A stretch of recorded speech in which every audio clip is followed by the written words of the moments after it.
Excellent. Right, cool. I think we are live, gentlemen. So hello to everybody on YouTube. I know you haven't joined yet, but you'll be watching this back later on. We're going to do our end of season, actually. Our end of season Cop Council podcast quiz. And I've just sprung this on the guys, so it should be a bit of fun. It should be interesting. Daz, you looking forward to it? Yeah, even though, like you say, you've just sprung it on us, I'm ready. I think I'm ready for it.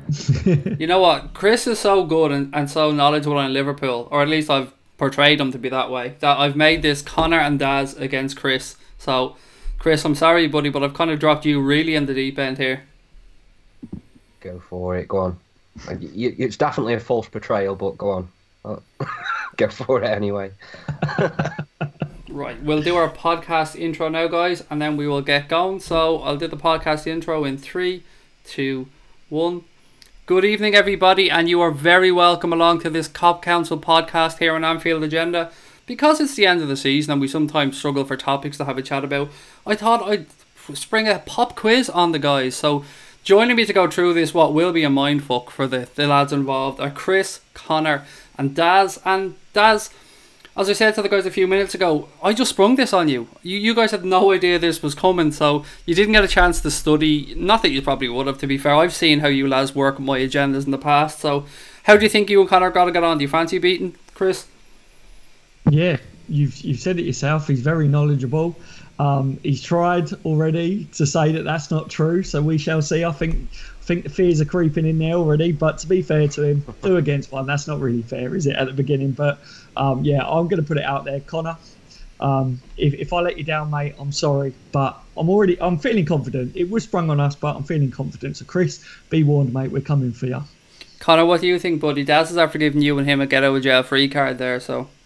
Yeah, I was going to say pretty much the same. If I let you down, then apologies. My knowledge wouldn't be the best. Right, so the way this is going to work, folks, is there's going to be 5 rounds and 2 questions in each round. So 10 questions to each team and all. And pretty simple, the one with the most points at the end of it wins. So look, we're going to get straight into it. And Chris, I gave you the choice earlier on if you wanted to take the A questions or the B questions. Tell the listeners which one you chose. A, so I'm not fixing this now, so A questions. Right, so we'll get straight into round 1, and look, we are live on YouTube here as well, so I'm trusting you guys not to look in the chat and not to pick out the answers if any of the guys write them in. Right, question 1, Chris, for you. Which Liverpool player made the most appearances in all competitions last season? Oh, the most appearances in all competitions? In all competitions, so not just Premier League appearances, we're talking all the cup competitions as well. I will go. I genuinely don't know the answer to this one, so I'm going to go with one of the front 3. Well, 2 of the front 3. It's going to be one of them. I'm thinking either Mane or Salah, so I'm going to go with Salah. Incorrect. Go on. The correct answer was Bobby Firmino with 54 appearances. You're joking. Wow. So you have a chance to go ahead here, Daz and Connor. Chris is fucking up already. Chris, I've built you up. I've given you the big build up. I told you it was misplaced. Chris, I think he hasn't asked us the question. Chris has said before he spent most of this season drunk. So Chris, maybe it's time to take a trip to the fridge, buddy, and crack open a couple of bottles of beer. I've already got one. There you go. Well, get it down, you, for God's sake. Come on, you've got a reputation to keep up here. Right, Connor and Daz. I have to take whichever one of you guys answers first here. I'm taking the answer. So your first question is, you can discuss it, but once you give me an answer, that's it. Okay. There's no going back. Right. In that case, I want to discuss my answer with myself. So feel free. I'm still thinking it was one of the front 3. Part of me was saying it was either Mo or Mane, but the other me who I'm discussing it with thinks it's Firmino.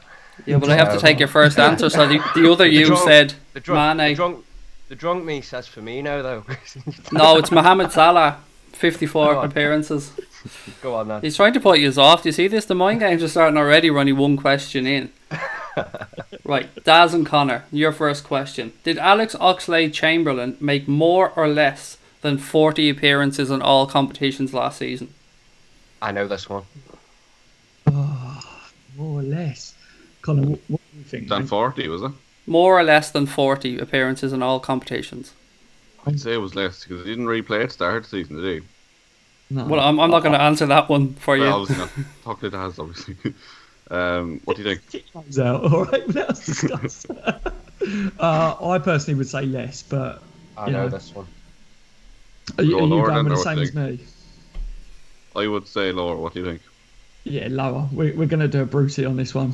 Yeah. So your answer Lower. is lower, is that correct? Yeah. Yeah. Yeah. Incorrect. The answer is 42, and that absolutely shocked me when I read that. I couldn't believe that he'd made 42 appearances. Before his Great injury, question. he was the only player who had been available in every single matchday squad. Wow. Yeah. See, this is why me and Connor need drunk versions of ourselves. It would help.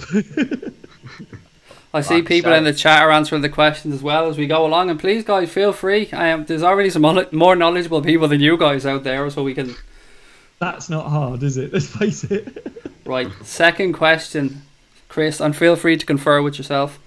Go on. Which Premier League team was the only one to win the majority of their points away from home this season? Ooh. Right, well, normal everyday me is thinking Man City, or you don't get that amount of points. But the other side of me, drunk me, who talks a bit like Troops off Arsenal Fan TV, Yeah, blood.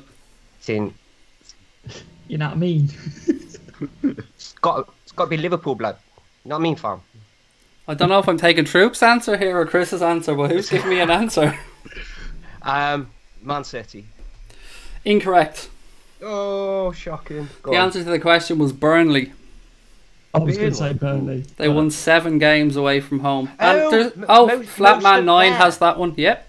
Most of their most of their points, right? Not just the most points, right? Okay, cool. So Go on. still 0-0. I mean, this would be the worst penalty shootout in history so far.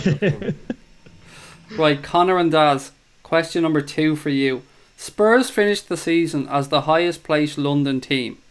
But who was their manager the last time they achieved it? Was it A. Harry Redknapp, B. Juande Ramos, C. Martin Jol, or D. Jerry Francis? Oh, God. I have absolutely no idea. What do you think?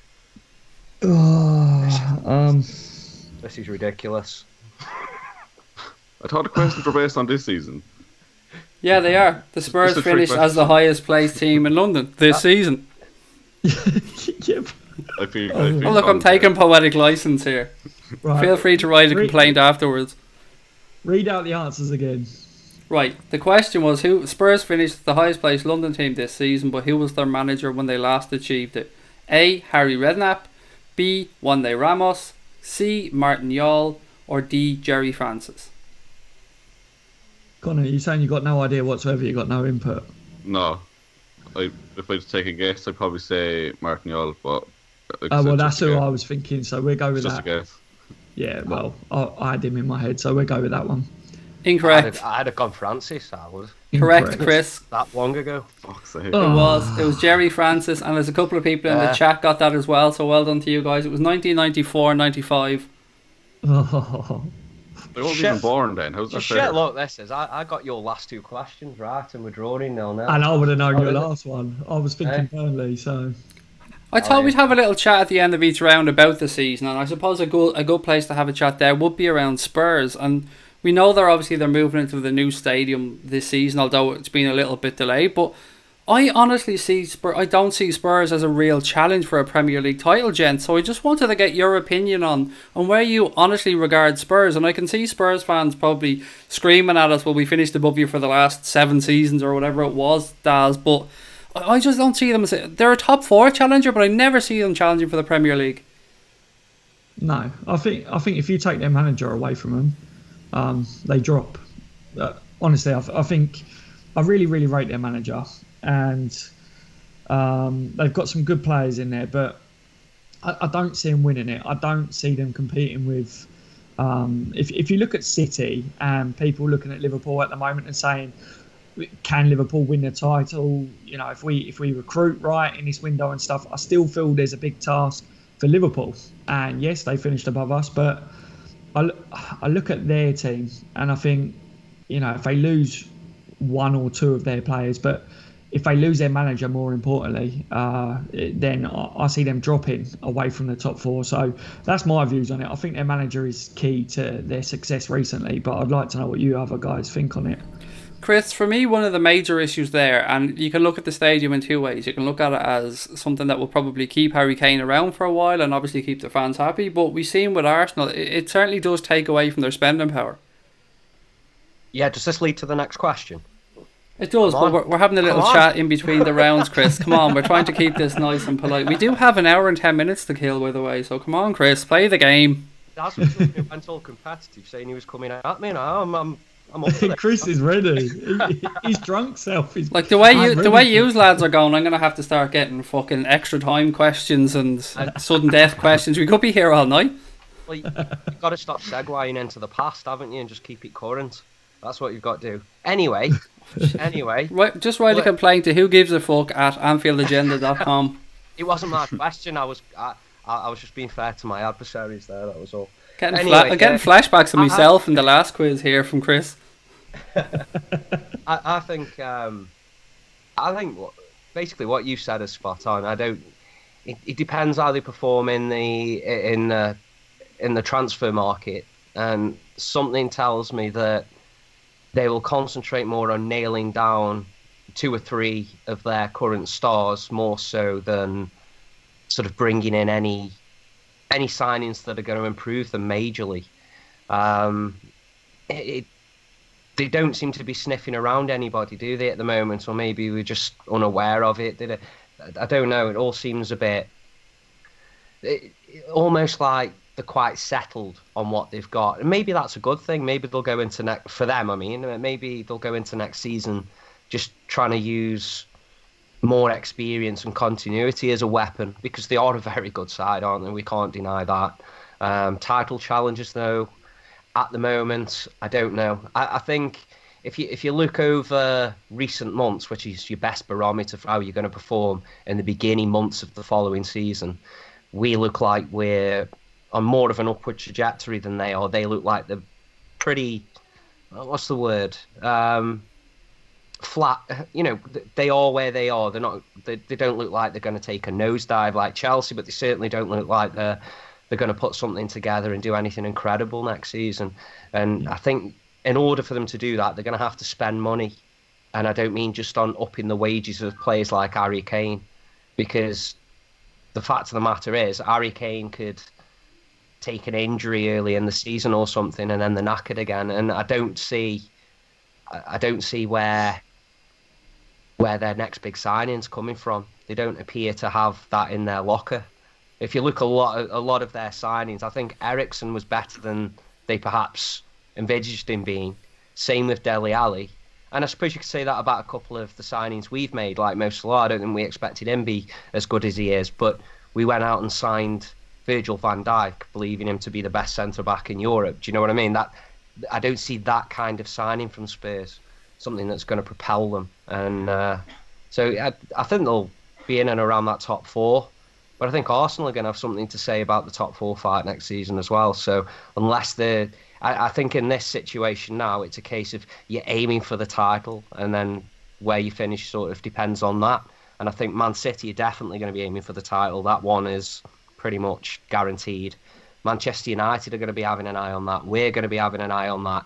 And I think it just depends on where Spurs view themselves right now, how they're going to see out the rest of this window, as to whether they're looking at a title tilt next season or just trying to keep on doing what they're doing in sort of Arsenal fashion over the last 10 years or so.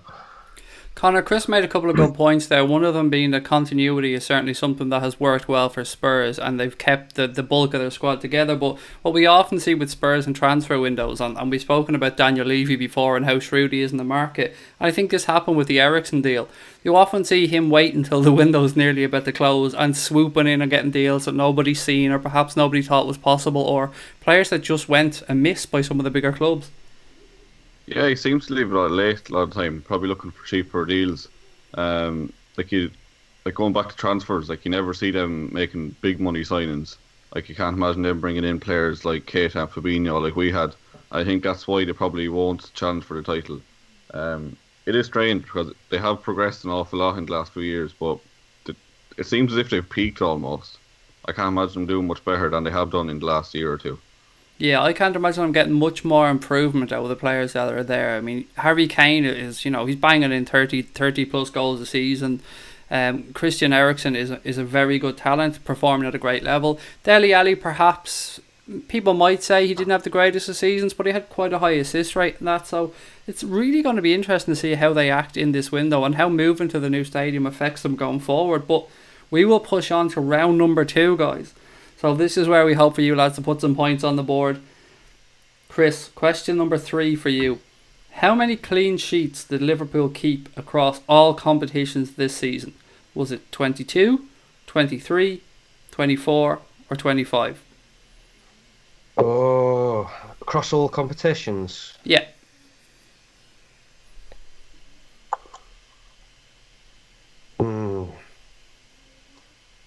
Just trying to think now, because I know the league, what we did in the league. Was it 17 in the league?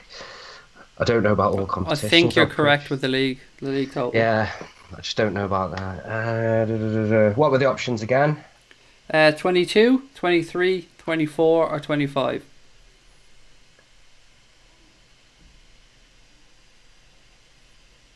We weren't in the domestic cups much, were we? So I'm going to go 22. Incorrect. Oh. The correct answer, and a couple of people in the chat, Richard got it right, Dell got it right. The correct answer was 23. So you were really close. Never mind. The scoreboard hadn't had to move yet, lads. Come on, for God's sake. Question number 3 for Daz and Connor. Are you ready? Yeah. During which time period did Liverpool score most of their goals this season? Was it 16 minutes to 30 minutes, 46 to 60, 61 to 75, or 76 to 90? It's definitely not the last ones, anyway, because I know we didn't score in the last 10 minutes an awful lot, did we? So I'd say one of the earlier ones. It was an issue early in the season with everybody, wasn't it? A little stat in Liverpool don't score towards the end of games. Because we had them going with first, Connor. So we had them won by half time. Sorry, what were the options again? 16 to 30, 46 to 60, 61 to 75, or 76 to 90. So basically every 15-minute period of the second half and the mid 15-minute period of the first half. Okay. I feel like the beginning of the second half. I'm overall, but yeah, I'm kind of stuck between that and the first half one. I'd say go with your answer. Yeah, shall we stick with that one? Yeah, go with yours. So Yeah, we're going go for with that. 46 to 60. Yeah. Incorrect. Oh, fuck's sake. Again, some people in the chat here are getting it right. Dell got it right again. Paul Gormley got it right. Nick got it right. It's 16 to 30. We scored 27 goals in that time period. Practically Do you gave know you the how many answer we there, scored boys. in the second? Second one was 76 to 90 if I remember correctly, but I haven't got those numbers in front of me anymore. Really? Okay. Well, The worst answer I gave to a question so far was asking for questions set A. Yeah, again, that happened to me when I did the quiz, buddy. I had choice and I picked C because it was my name and it was the toughest bunch of the lot. Dear me. So I know we've had 6 questions, I think. Is it 6 questions in total now and not a single correct answer? Whereas the listeners in the chat are knocking it out of the ballpark. Yeah, they're just quick on Google. Yeah, me and Connor are trying to be fair to Chris, to be honest. yeah, try and give him a chance. Right, we're moving on to the 4th question. Chris, are you ready? Which manager declared himself the proudest man in Proudsville? Was it Rafa Benitez, Sean Dyche, David Wagner, or Jose the Cunt Mourinho? Oh my god. So again, which manager declared himself the proudest man in Proudsville? Right, give me the managers again. Rafa Benitez, Sean Dyche, David Wagner, and Jose the Cunt Mourinho.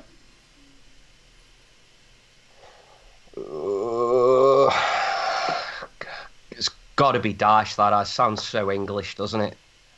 Is your answer Sean Dyche? Yeah, go on. It's just yeah. Go on. Sound that bell. Winner, winner, chicken dinner. There we go.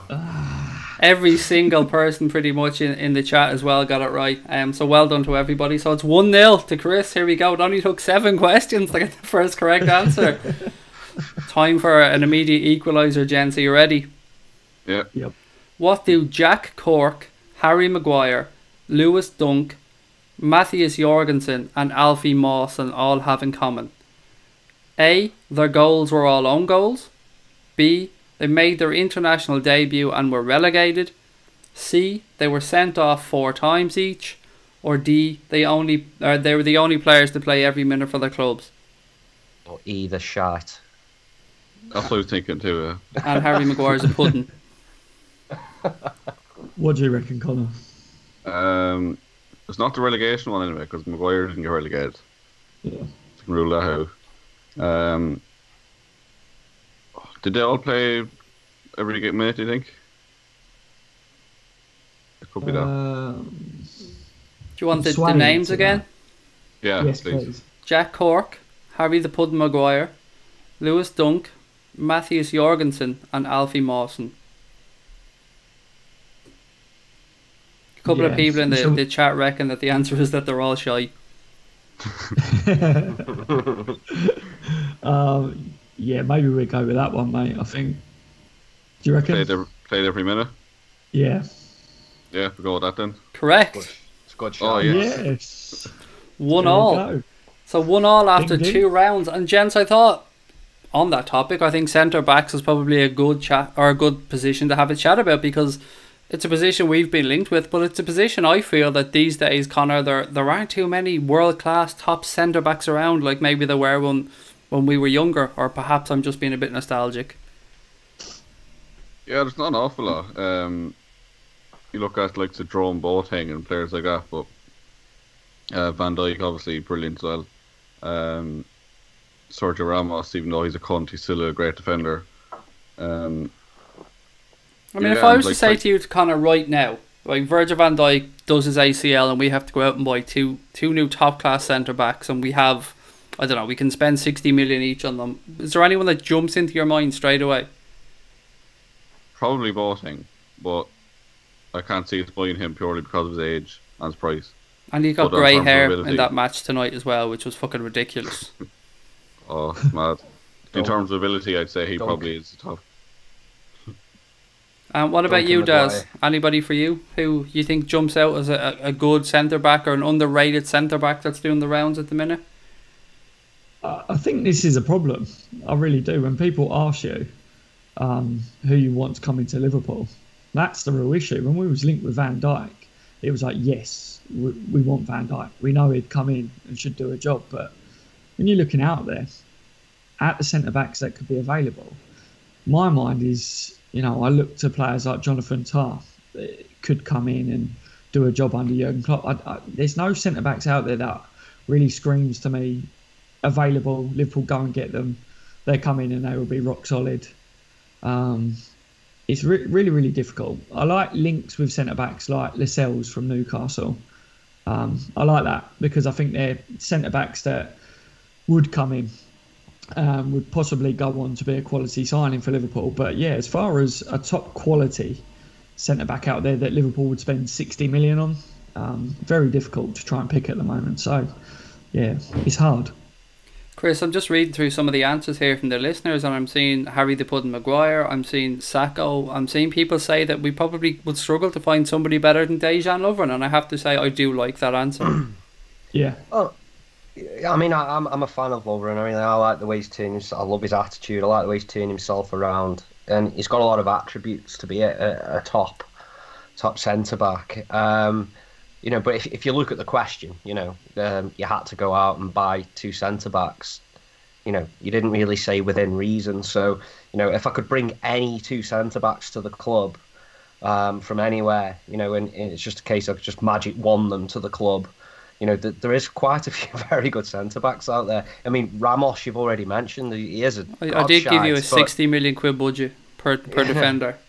Per defender. Oh God, is it? it would fit within that budget, though. That's just it. I mean, you've got to look age, contract situation, all that. So without knowing all the ins and outs of everything, it's difficult. But Alderweireld's probably within that budget, isn't he? And although I don't know if Thiago Silva would be, I do rate him very highly. So maybe you could take what's left over from Vertonghen and Alderweireld, sorry, and add it on there if he's a bit more. But there is, I tell you who I do really rate quite highly, Azpilicueta. He's another centre back I rate very highly. I love him as a footballer. He's such a good player, really is such a good player. And Manolas is another good one. Jonathan Tah's another good one. Benucci. Rafa Varane. Is Benucci really old, or does he just look really old? I don't know. I think he's about 30, is he? Yes. 29, 30, I think. I'd imagine he's old. Like, we'll say he's old. When you see a photo of him, he doesn't look old, like just a normal photo. But like if you see him on the pitch playing, he looks a bit like Stefan Ancho did. He just looks like he ages about 20 years and is blowing out of his arse, but just never runs out of energy somehow. He's such a good centre back as well, and there is quite a lot around. It's just that I think what we do is we think about who's attainable, and for at the level of quality that we're looking for. And it doesn't seem that many, and so I can understand why people are answering with Maguire and that, but I just think we've already got a level above that anyway. I don't know why we would have to go out and sign a Maguire. I think if we're going to sign anybody to play like in the centre of our defence, game in, game out, they're going to have to be pretty special, I think, really. So yeah, you're looking at your Azpilicuetas, your Varanes, your Benucci's, those types, aren't you? Your Bertangs. I'm seeing Jimenez from Atletico mentioned, Koulibaly mentioned here in the chat as well. Godin as well. You talk about old though, Diego Godin, he must be 73. I think so. Still very good though. Koulibaly's looked good whenever I've seen him, but then I always have people telling me that he's not actually that good. But I've seen him a handful of times. He looks pretty decent. I'd be one of those people, by the way, that was telling you he's not that good. He isn't, no. I tell you, I did like. I haven't seen him recently since he signed for Bayern, but before he signed for Bayern, he looked brilliant as Nicolas Sewell. I like him. He was a quality centre back. I have to say, I was really, really pissed off when he went to Bayern Munich because he is quality. And I tell you another one. I think he's worth a punt on for any big side if he's not going to get in the Chelsea side. Obviously, he was on loan at Stoke as Zuma. I like him as well. I think he's pretty good. He's worth a punt for somebody. They paid serious money for him as well, didn't they? I know he was on loan for a while, but didn't they buy him in the end? I think so. Yeah, I think they may have done, but he's worth a punt for any top club. If you I think he's too good just to be making up numbers. I think he's too good to be playing, for relegation fodder or in the Championship. I think he's a very good centre back. That rules out Everton. It definitely does, doesn't it? Right, gents. You know what? We're going to push on to round number 3. So, listeners as well, I hope you're ready to go at round number 3. First question, Chris, is for you, and this one is: who scored the very first goal of the 17-18 season for Liverpool? Right, now, would this be... See, somebody asked me this question a while back, and I answered with Trent, his free kick against Hoffenheim. This happened before the Hoffenheim game. Before? Who scored the first goal of the season before the first game of the season? Didn't we play before the Hoffenheim game? No. Don't think we did we? Did we? I looked these up on LFChistory.net and this was the first game that came up. And the Hoffenheim game came up after this. Well, look, I'll level it down for you. The first league goal of the season. First league goal. Ooh. Oh, shit, yeah. Bobby? Incorrect. Oh, go on. Sadio Mane, 29 minutes against Watford in the game we were absolutely robbed in. God, I was convinced. It was the start of a season of us being robbed as well, gents. I mean, I have a list on my phone here of times I kept them throughout the season. I kept adding them to it as the season went on. Craig's gripes with referees. It's a long list, I'm not going to lie. Daz and Connor, still 1-1. You ready for your fifth question? Yep.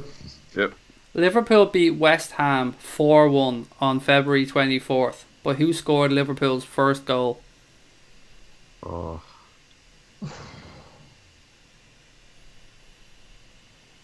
Oh, mate, I'm trying to think back.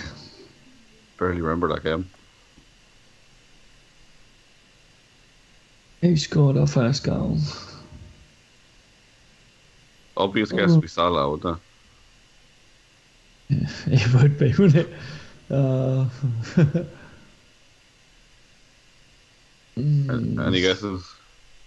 I think I might go with same as you, but it's not going to be Salah, is it? Because otherwise he wouldn't have bloody picked the question. Yeah, that's the thing, isn't it? Um, Oh, Is it? I reckon it's going to be someone else here. I really do. Pick someone else. Go with someone else who you think it is, because I reckon it's going to be someone a bit different. I remember that game. For life, mate. So after Christmas, February 24th, so pretty late in February, 4-1 victory over West Ham. Was it someone like Emre Can? Someone said, do you want to go with someone like Can?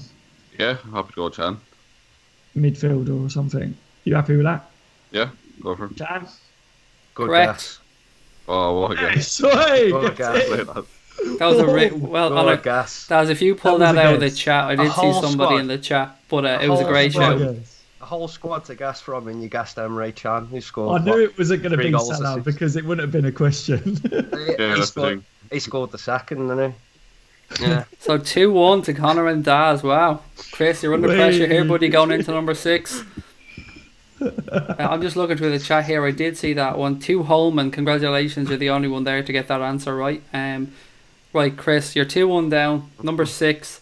Which goalkeeper made the most saves during the season? Was it A, David De Gea, B, Jack Butland, C, Jordan Pickford, or D, Liverpool's Nick Pope?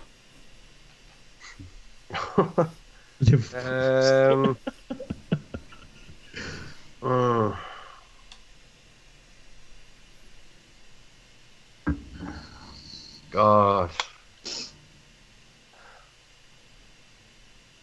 I'll give you a hint. It wasn't Mignolet. No, it definitely was never going to be Mignolet, was it? Most saves. Give me the keepers again. Sure, it's David De Gea, Jack Yeah. Butland, Jordan Pickford, and Liverpool's Nick Pope. I've got a feeling. Is this question loaded because we keep getting linked with him? Is it Jack Butland? Is that your answer?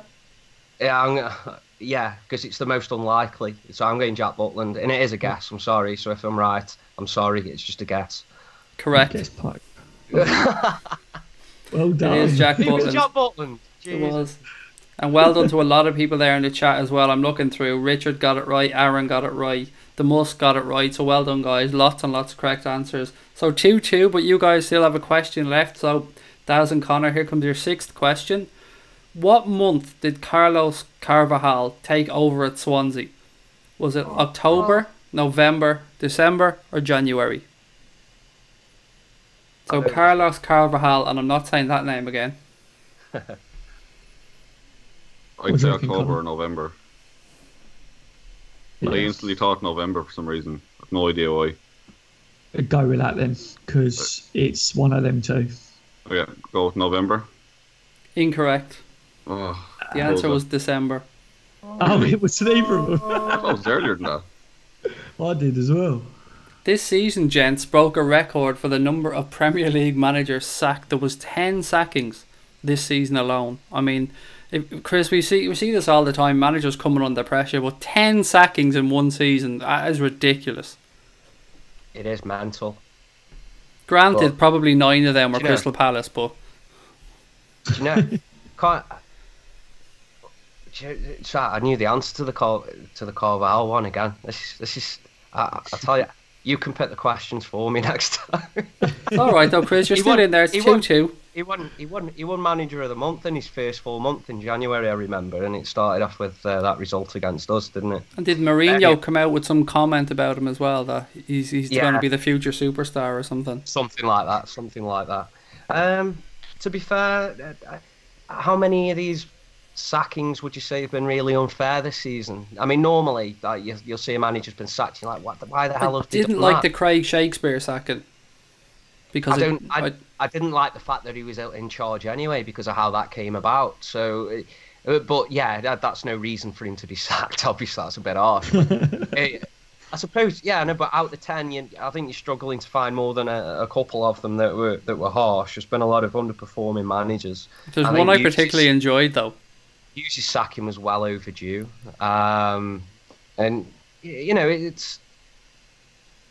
You make your bed, you lie on it as in football, I think, especially as a manager. But I think in the past we've seen a lot of managers get sacked, and I thought, remember when Chris Hughton got sacked and the whole country was like, well, what the hell's going on there? You know, I don't think we've had much of that in the sackings this season. I think most of them are quite understandable. That's anyway. A fair shout. Daz, I think a lot of people were really smug when Alan Pardew got the boot.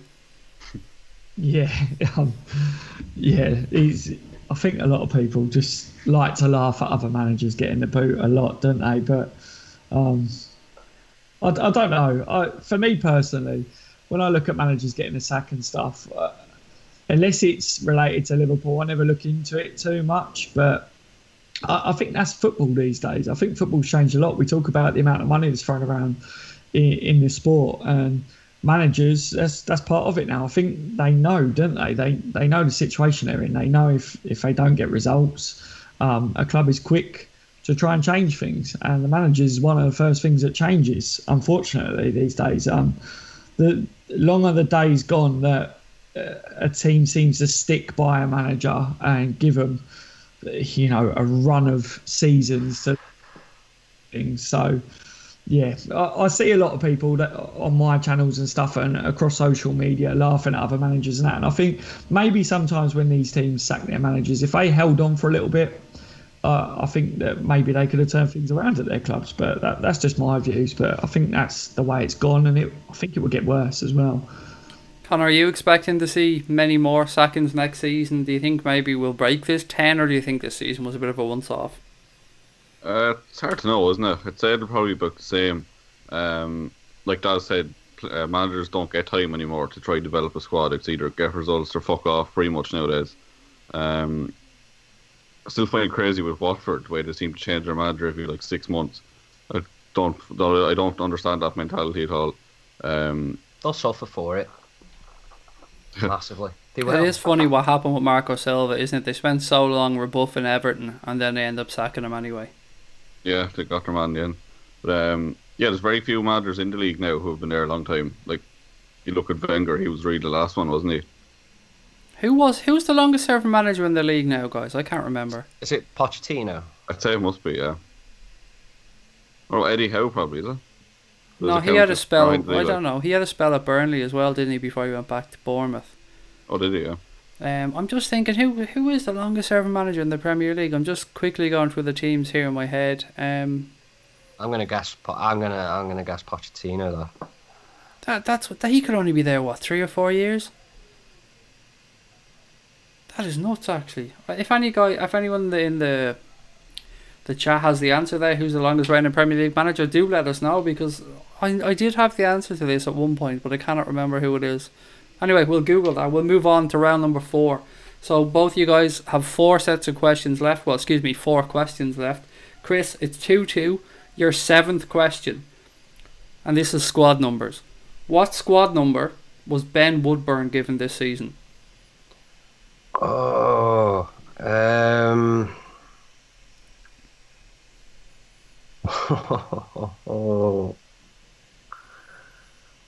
the answers are coming in here. Sean Dyche, by the way, guys. It's 50 something. It's either something 5 or 5 something, but I think it's 50 something. It's a ridiculous one, isn't it? 50.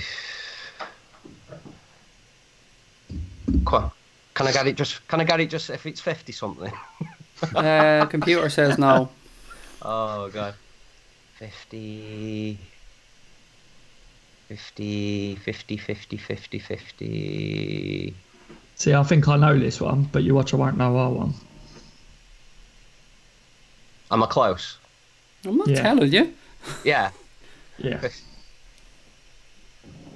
50. It's not 55. It's definitely not 55. It's not 50. So that just narrows it down a little bit. I'm going to go 58. Correct. Good shot. Seriously? Yeah. Yeah. Yes. Yeah.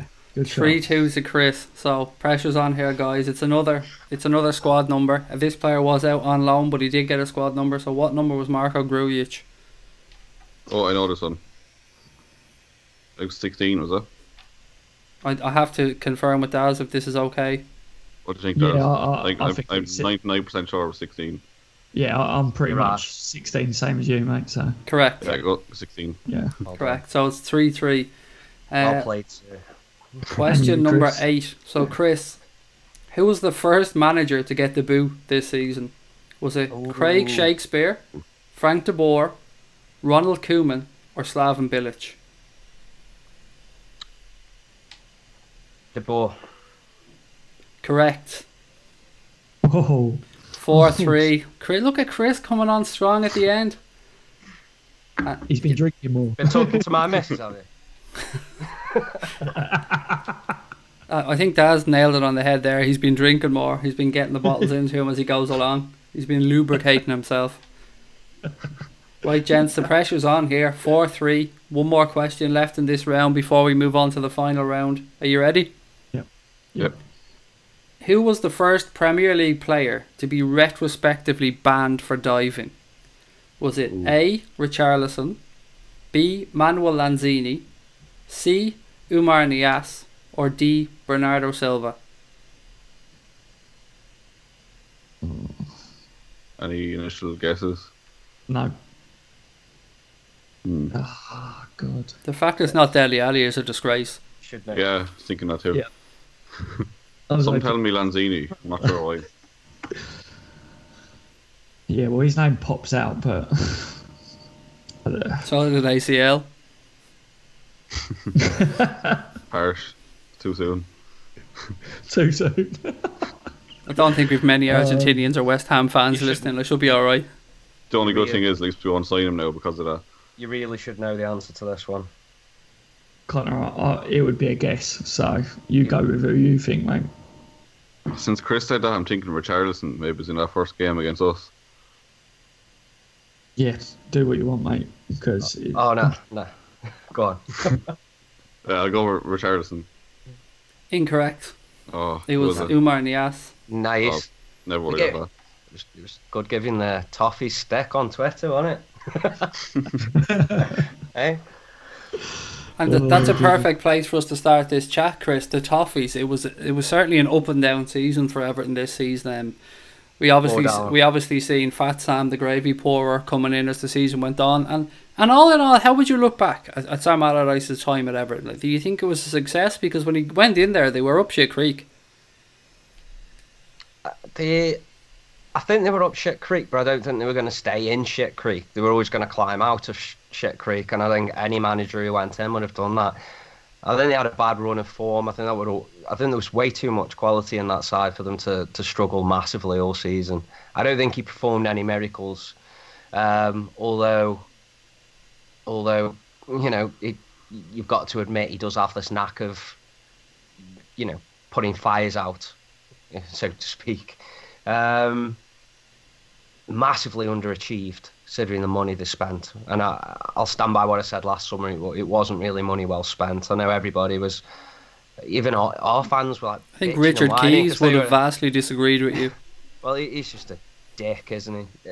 You know, there were sort of, there was a little bit of unhappiness amongst Liverpool supporters seeing Everton spend all this money, and Everton fans were all laughing with glee at spending all this money, and you know, they're the big rich club in Merseyside and all that rubbish. And at the time, I was thinking that none of them are really that good. I mean, Sigurdsson's a good player, isn't he? He's a very good player, but he's not, you know, he's not a world-class talent. And everybody else they signed were just good, solid players. I didn't see anything more than that.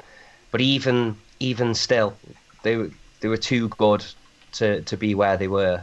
So, Koeman getting sacked was very understandable. I do agree with Everton sacking Big Sam, though. I think you put a fire out, great, but I don't think. Smothered it in gravy, smothered it in bisto. He did. I don't think, as a fan of any club, you want to be listening to your manager talk shite about.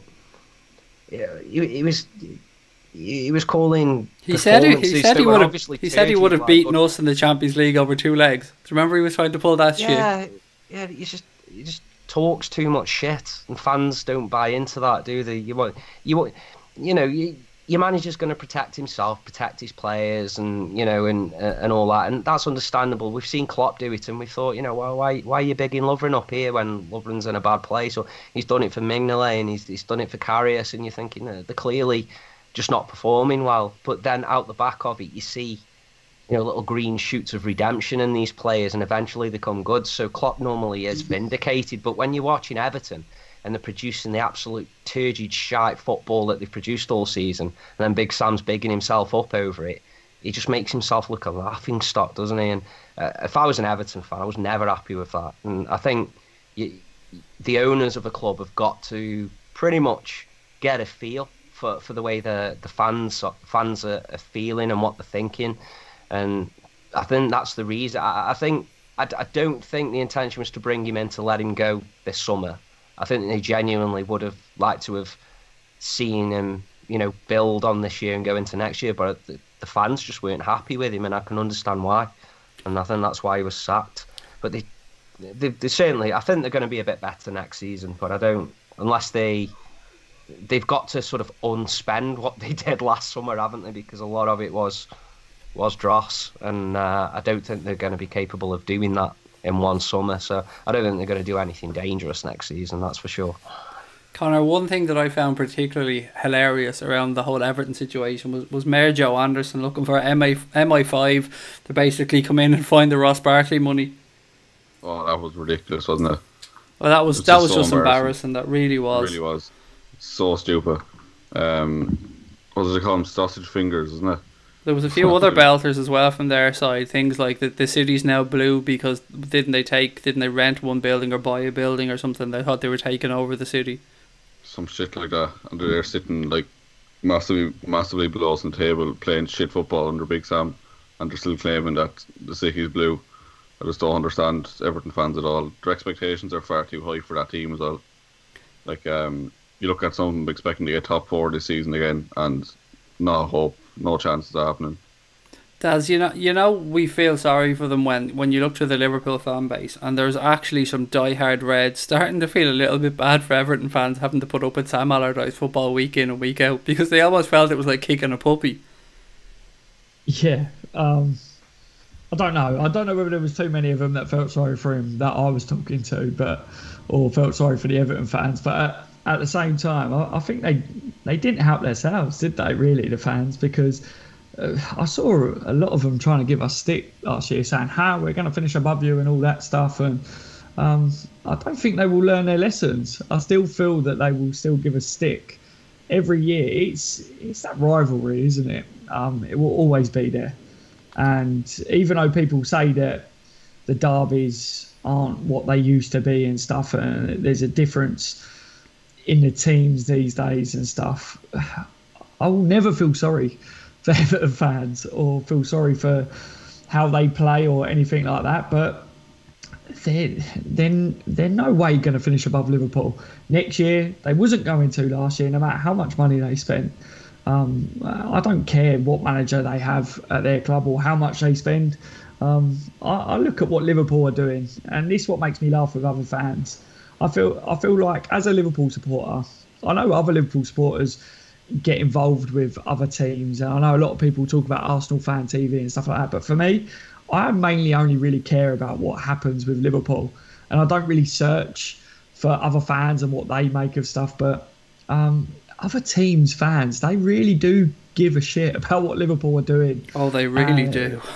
Yeah, and that just, especially this transfer window, over the Fekir stuff, everyone comes on and laughs at us going, "Ha, you ain't signed him," and I'm like, "Ha, the window's not over yet, you dickhead," and stuff like that. It's ridiculous, because I'm like, the reason that they like to chat so much crap to us is because they're jealous. That's the only thing I can think of. Just as you know yourself, we've done many live streams on here, and sometimes you look through the chat and the streams, and 50% of it is opposition fans coming in talking about Liverpool. Yeah, all the time. And the funny thing is, we spoke about it recently, it seems to be later as well. So I wouldn't even say that it's in particularly the UK support as well. It seems to be maybe the fans from around the world, maybe in America or whatever. I don't know why, but they seem to go out their way just to find Liverpool channels to come on and go, "Ha, Liverpool crap." And it's like, fair enough. You found a Liverpool channel. Congratulations to you. But I don't know. Liverpool fans must do it the other way. But for me, I look at it and I'm like, whatever, mate.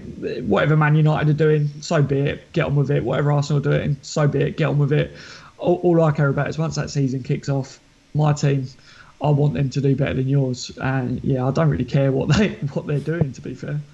Gents, we're going to push on. Questions 9 and 10, the final round of the Anfield Agenda Premier League season quiz.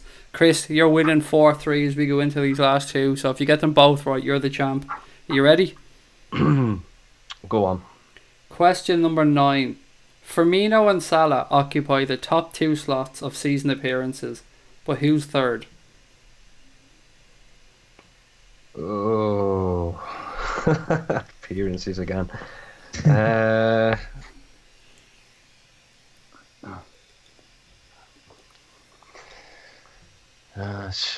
Just missing for a while, wasn't it? So it couldn't have been him.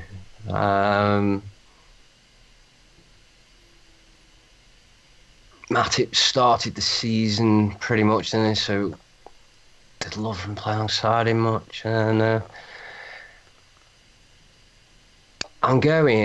it's a toss-up between Mane and Lovren for me. There is an outside chance that it's Genie, but I'm going to go between Mane and Lovren. I'm going to go with Mane. Incorrect. Oh. Thomas Boland, you are correct. It's Genie Wijnaldum. Oh, it was Wijnaldum. 50 appearances. The unsung hero.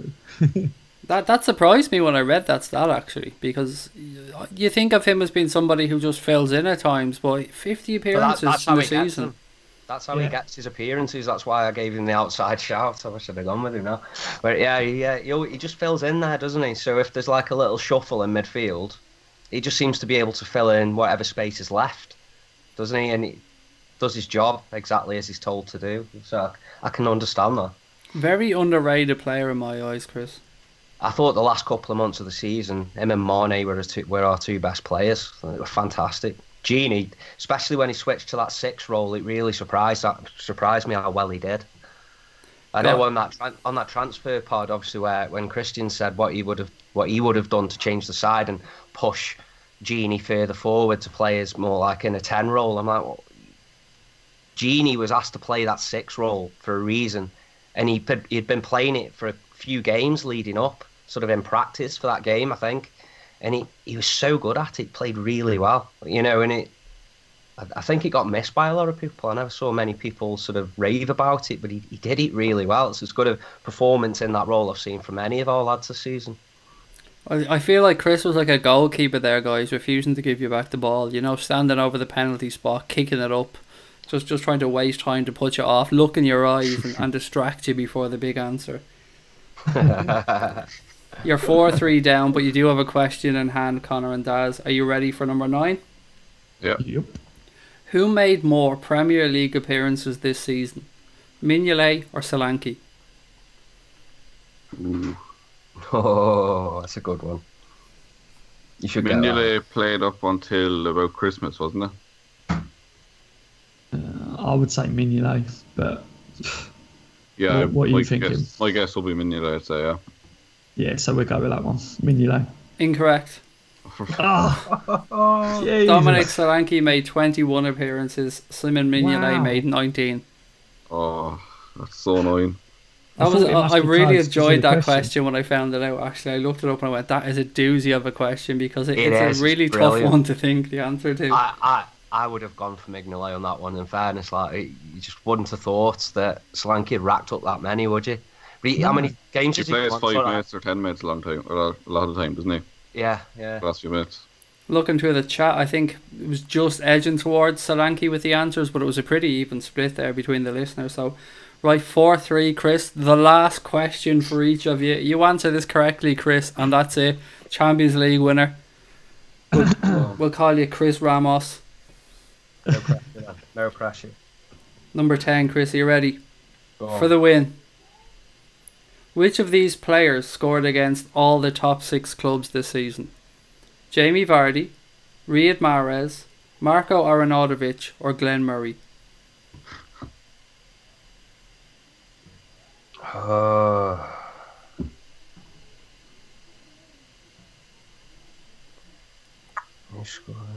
Give me the players again. Jamie Vardy, Riyad Mahrez, Marco Arnautovic, or Glenn Murray?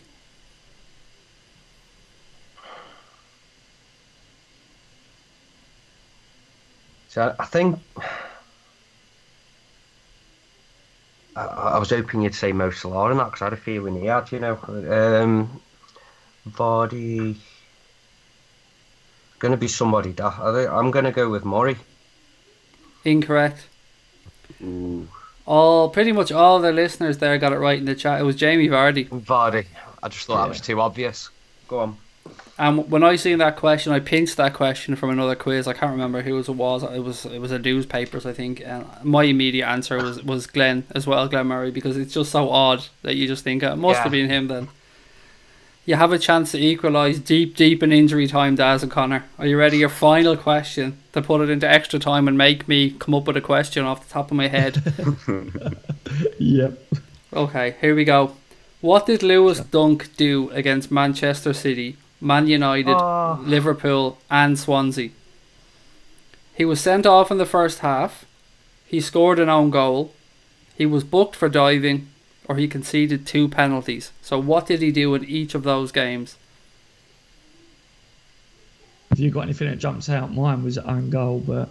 Yes, I was thinking that too. The others seem a bit unlikely to happen in that many games. Shall we take a minute just to pause, or shall we just say own goal? Let's just think. Own goal, 2 penalties, red card in the first half. What was the run? The answers were he was sent off in the first half, he scored an own goal, he was booked for diving, or he conceded 2 penalties. I can't see him diving too much, to be honest. And it was against Manchester City, Man United, Liverpool and Swansea. I think he did score an own goal for us, did he? Mate, to be honest, it's got to be own goals. Yeah, if we go with that. Yeah. Own goals. Correct. Yes. So, I've been thinking as we go along, we're level here. I've been thinking of a question that I deleted earlier on when I took out Connor's question. So I have a question in mind, and I'll let you both give me an answer on it, both teams. I know the answer to this, but I'm not going to give you multiple choices, but you'll understand why. So are you ready? You'll both get a chance to answer, so you don't have to shout it. Are you ready for the question? Yep. Listeners, are you ready? Because this is big time. This is important. I mean, this is where this is what we practice for. This is what we do all these podcasts for, Chris, over the years, for moments like this. Go on. Which English player had the most assists in this season's Premier League? Now, I'm not saying that this player had the most assists in the league. I'm just saying he's the most of any English player in the Premier League. So you can both have a chance to think.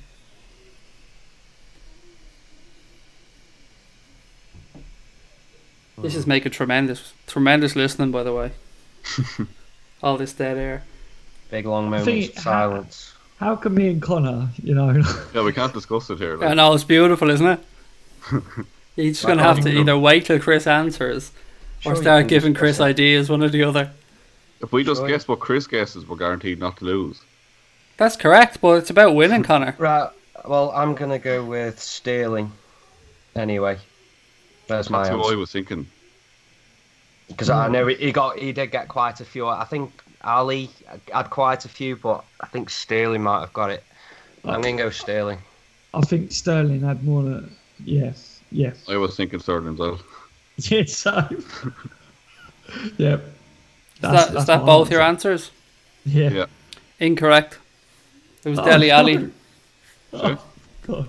Now I really have to go and find another question. Seriously? Yeah, you do. Pick a question I'm if you have to guess who's closest Are to it. Or you 100% certain that's the right answer? Yeah, 'cause I 100% thought it certain was Sterling was 100%. second. Wow.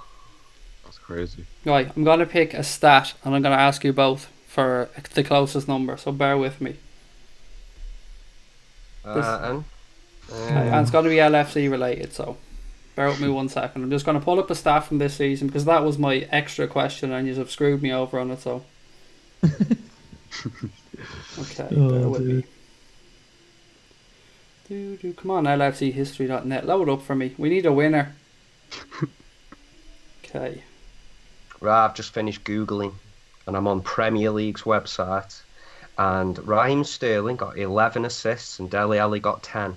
That's not the answer that I got from the quiz. Either way, you were both the same, so it's move on time anyway.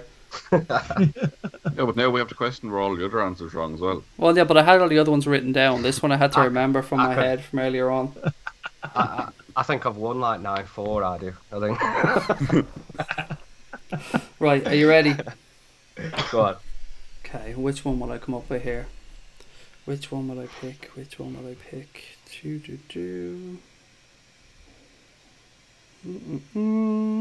Sorry, listeners, by the way. You're going to have to bear with me here. I'm looking through.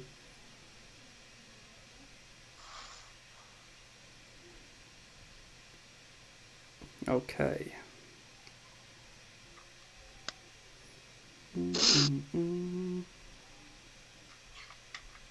Really quickly. Hang on. How many goals did we score across all competitions? Ooh. Oh, God, somebody mentioned this on the radio the other day. He scored 84 in the league, I think it was, wasn't it? Mm-hmm.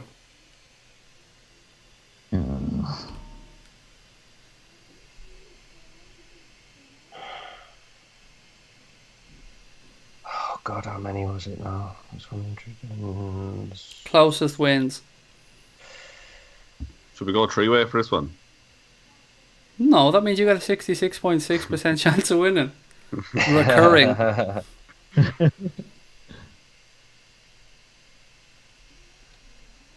Right, I'm going to have to push you both for an answer.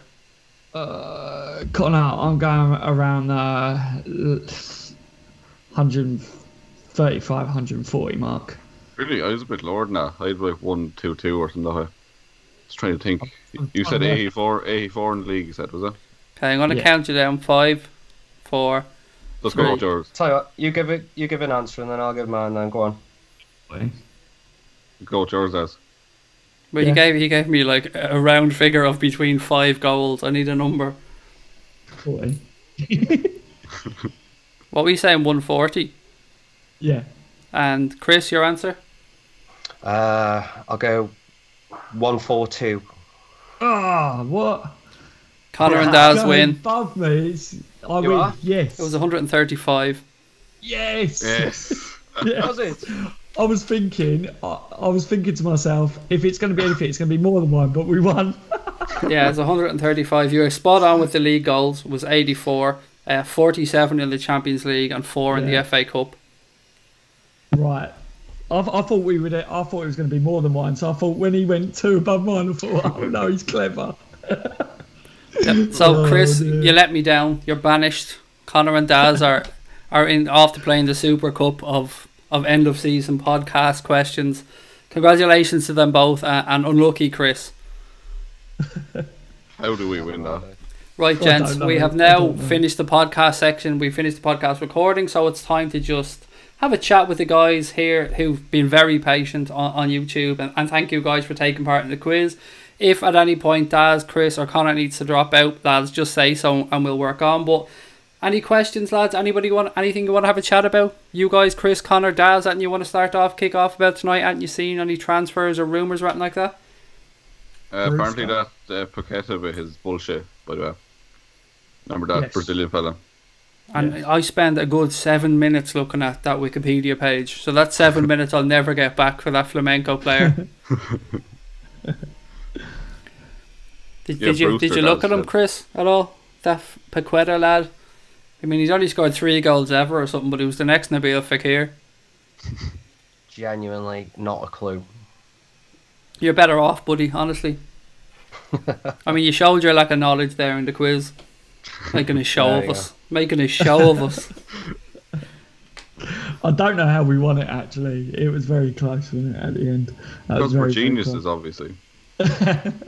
Philip Lindsay wants to have a little chat about Shaqiri's performance tonight for Switzerland, and that's a good a place as any to start. So he was in and out of the game a little bit, but you know what? I think he affected the game probably about as much as Neymar did, if that makes any sense, Connor.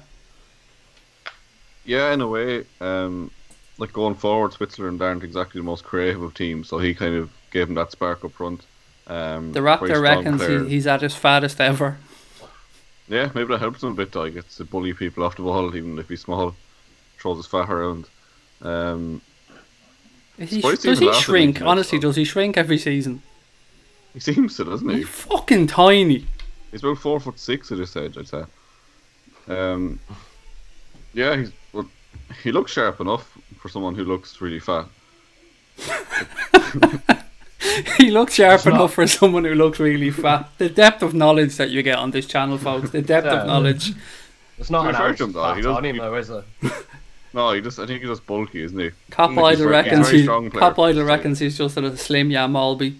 He's he's just like muscles on muscles, isn't he? Which can be a problem in itself because it just makes him heavy. But he's small, isn't he? Like you say, he's a low centre of gravity. He's what 5'7", so he's got a low centre of gravity, which kind of negates. Is he the that fact he's tall, heavy. Chris? Is he really 5'7"?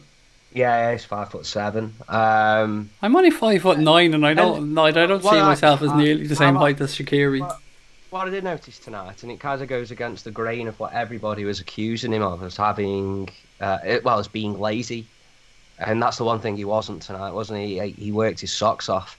I think towards, I'd say the last 20 minutes, he was perhaps a little poor in his decision making. He seemed to want to score a worldie or play an impossible pass or something. But I can understand why he was trying to force things, because there was very often he found himself in the final third on the ball, and there may have been one other player in the final third with him, surrounded by yellow shirts, and it can be difficult, I suppose. But I think he played quite well, to be perfectly honest. I think he looks like he can make things happen. What you've got to do is look at a player's attributes, what they bring to a game, and look how that would work with the players in your side. So Yeah, it's a fair point. Rather than because he can only. He's not going to assist to nobody, is he? If that makes sense. Whereas if he had the ball on the right-hand side for Liverpool in most games, he'll have a Trent overlapping him, or underlapping, and or Firmino coming short, Salah showing for the ball, or somebody coming in at the back post or something. There's more bodies getting forward, more bodies in the box, gives him more to work with and aim at. And so whilst he looked quite wasteful, I don't think there was an awful lot for him to aim at. Do you know what though, Chris? One thing I say about him is you'll never see him shirking responsibility. He always wants the ball.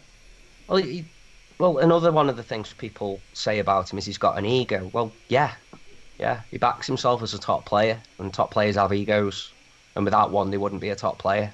So I've got absolutely no issue with that. And his ego says, when his ego takes over, he tries shots from impossible angles or impossible places on the pitch, and sometimes they sky over the stand, or sometimes they just go flying into the top corner. But it's that attitude and that ego that produces match-winning moments. And I'd have absolutely no problem with that. I think there's a place for that in our side, because there are times in games where we'll see a lull, maybe a player goes off, maybe we get a bit tired or something like that, and sometimes you just want a player come on and bang it in the top bin from like 30 yards, don't you? Sometimes it's not all about the intricacies. Like that Coutinho fella that played for Brazil, he wasn't too bad, was he? He's alright, isn't he? And keep an eye on him. He could be one for the future. Daz, just looking through the chat here before I get on to ask you about Shaqiri, and I don't know if you've seen the game tonight. I'm after getting just a stupid Craig thought in my head. So I have visions of Shaqiri signing for Liverpool, and he goes into the changing room for the first game of the season, and all the gear is laid out for them on the pegs, and he picks up his shirt to put it on, and he puts it on, and then he realises that he's after getting one of the shirts without the collar and the button. He's after getting one of the kiddies ones with the roundy neck. I just imagine him walking into the changing rooms and then banging his head on Van Dijk's knob. It's happened to the best of us, Chris. Van Dijk does tower above a lot of people today, so yeah. Did you watch the game tonight, Taz? No, I didn't get a chance to watch it, to be fair, but yeah, he seems like a quality player. A lot of people have been going off the latest rumours saying about Liverpool calling their interest in him, but the one thing that I think is weird over it all is Liverpool Echo, obviously, the other day, I think it was a Stoke radio station said that we had triggered his release clause, and then next minute Liverpool Echo comes straight out to rubbish it, and I thought that was really, really quick to rubbish that we had triggered it. And to me, I was like, they've been so quick to rubbish that, but not so quick over other things recently. So a little bit of a weird one for me. Maybe something that we should look out for. Do they know a bit more about the Shaqiri stuff? Obviously, been linked with them a lot. It looks like I would like to see him at Liverpool. Definitely, a lot of people say about he needs to maybe get a bit fitter if he was to work under Jurgen Klopp. I agree with that, but he would as well, though, wouldn't he? That's the point. Yeah, I don't think any player who's come in from another club has been as fit as they need to be to play under Klopp. But he does that to them, doesn't he? You know, I think that's part of the conversation before they sign, right? This is what we're going to need from you. This is what you can expect. And I think the option's there. You don't sign if you can't do it. So I'd have no problem with that. Yeah, I mean, you look at Van Dijk, how much money we pay for him, and everyone was raving about him coming in. He had to get fit to play for Liverpool. Every player that comes in, I think you hit the nail on the head. That every player's got to get fit enough to play Jurgen Klopp's way, to play for Liverpool Football Club. It's very demanding. And Shaqiri is no different to any other player, any other time. Everyone's raving about Fekir. If we ended up landing him, he would be no different. He would have to do the same. I just think it's really interesting, the latest that we're seeing in the rumours. And I wonder what has maybe gone on there. A lot of people are saying with the latest about us calling our interest. I think maybe you shouldn't listen too much about it. I think we've all spoke about it, that no one really knows the truth what's going on at the moment. I think everyone should just enjoy the World Cup, and players being able to watch players like Shaqiri that are linked with Liverpool. It's one thing that we've got this transfer window is the players with us. We can actually watch them. Liverpool aren't playing, so you can watch the targets that we're being rumoured with. So I like that. I like that we can do that this window, and we should enjoy it. Before I move on to the next topic I want to have a chat about, I just want to remind anyone that might have joined us a bit late. I'm joined tonight by Daz from On The Bench LFC, by Chris and by Connor. And if you guys are you're new, please do hit that like button, hit that subscribe button, and of course head over and give Daz's channel. I'm sure most of you guys know about Daz's channel. It's a great channel full of great LFC content, and you can't go wrong. But if you haven't already, then go on over and check it out. But not now. Hang off where you are now. Relax. Stay there. Get comfortable. Lots more to come. Chris, what I seen in that game, looking at that game, it just screamed to me Neymar's not fit. Neymar shouldn't be on the pitch, especially for a full 90 minutes. I mean, I felt they were clutching at straws there, just trying to keep him on the field. There's that, and I'm not going to dispute there is not a world-class talent. Now, he is a world-class talent, but I wouldn't like to try and find a way of crowbarring him into a team, if you know what I mean. Because I think that's all you're doing with him. He's very much an individual. And I know Brazil have always had great individuals, but they've also been a great team at the same time. And he doesn't appear to me to be part of any team that I've ever seen him play in. He's just capable of doing brilliant things individually. And at the moment, whilst he's clearly not sharp and possibly trying a little too hard as well, this is only one game. It's only a snapshot of him right now. He just doesn't appear to be up to it. But, you know, he's one of them players where you don't play him at your peril. But if I was Brazil's manager, I'm playing him. I don't want to incur the wrath of a whole Brazilian nation by not playing him and then having a result. Had he not played him tonight and they got the same result, Tite would have been in serious shit with the people of Brazil, wouldn't he? But he played him and got the result, so it can be another player and not Tite's fault. But what I did find interesting to see was when Bobby Firmino came on, how much of a focal point he became of the side and how much more, I would say, influence he had in terms of Brazil going forward when he was on the pitch compared to what Jesus had or Neymar had before, where it seemed to all be a little bit hopeful. And he was unlucky not to score. And that just comes down to that team ethic, being available for your teammates, making a run or working hard or chasing down defenders and that, which you don't really see Neymar doing, do you? I'm not saying Bobby Firmino's more talented than Neymar. He isn't, but he's more of a team player. The Brazilian Martin Lawrence, that is Gabriel Jesus, because that's all I look at. When I see Gabriel Jesus, I just see a Brazilian version of Martin Lawrence. Jesus is a good player. He really is. But I think right now, I'm taking my Liverpool hat off here right now. If I'm putting a side together and I've got a choice of one of those two, I'm going for Bobby Firmino. And I think tonight kind of showed why that would be the case, because he just offers so much more. He really does. He was very unlucky not to score. He was always available. He was always running. And I know he only had a handful of minutes to give it his all, which kind of helps, but he still had to go out there and do it. And if there was any team going to win that game in that last sort of 10, 15 minutes, it was going to be Brazil, and it looked to be because of Firmino's influence. And I'd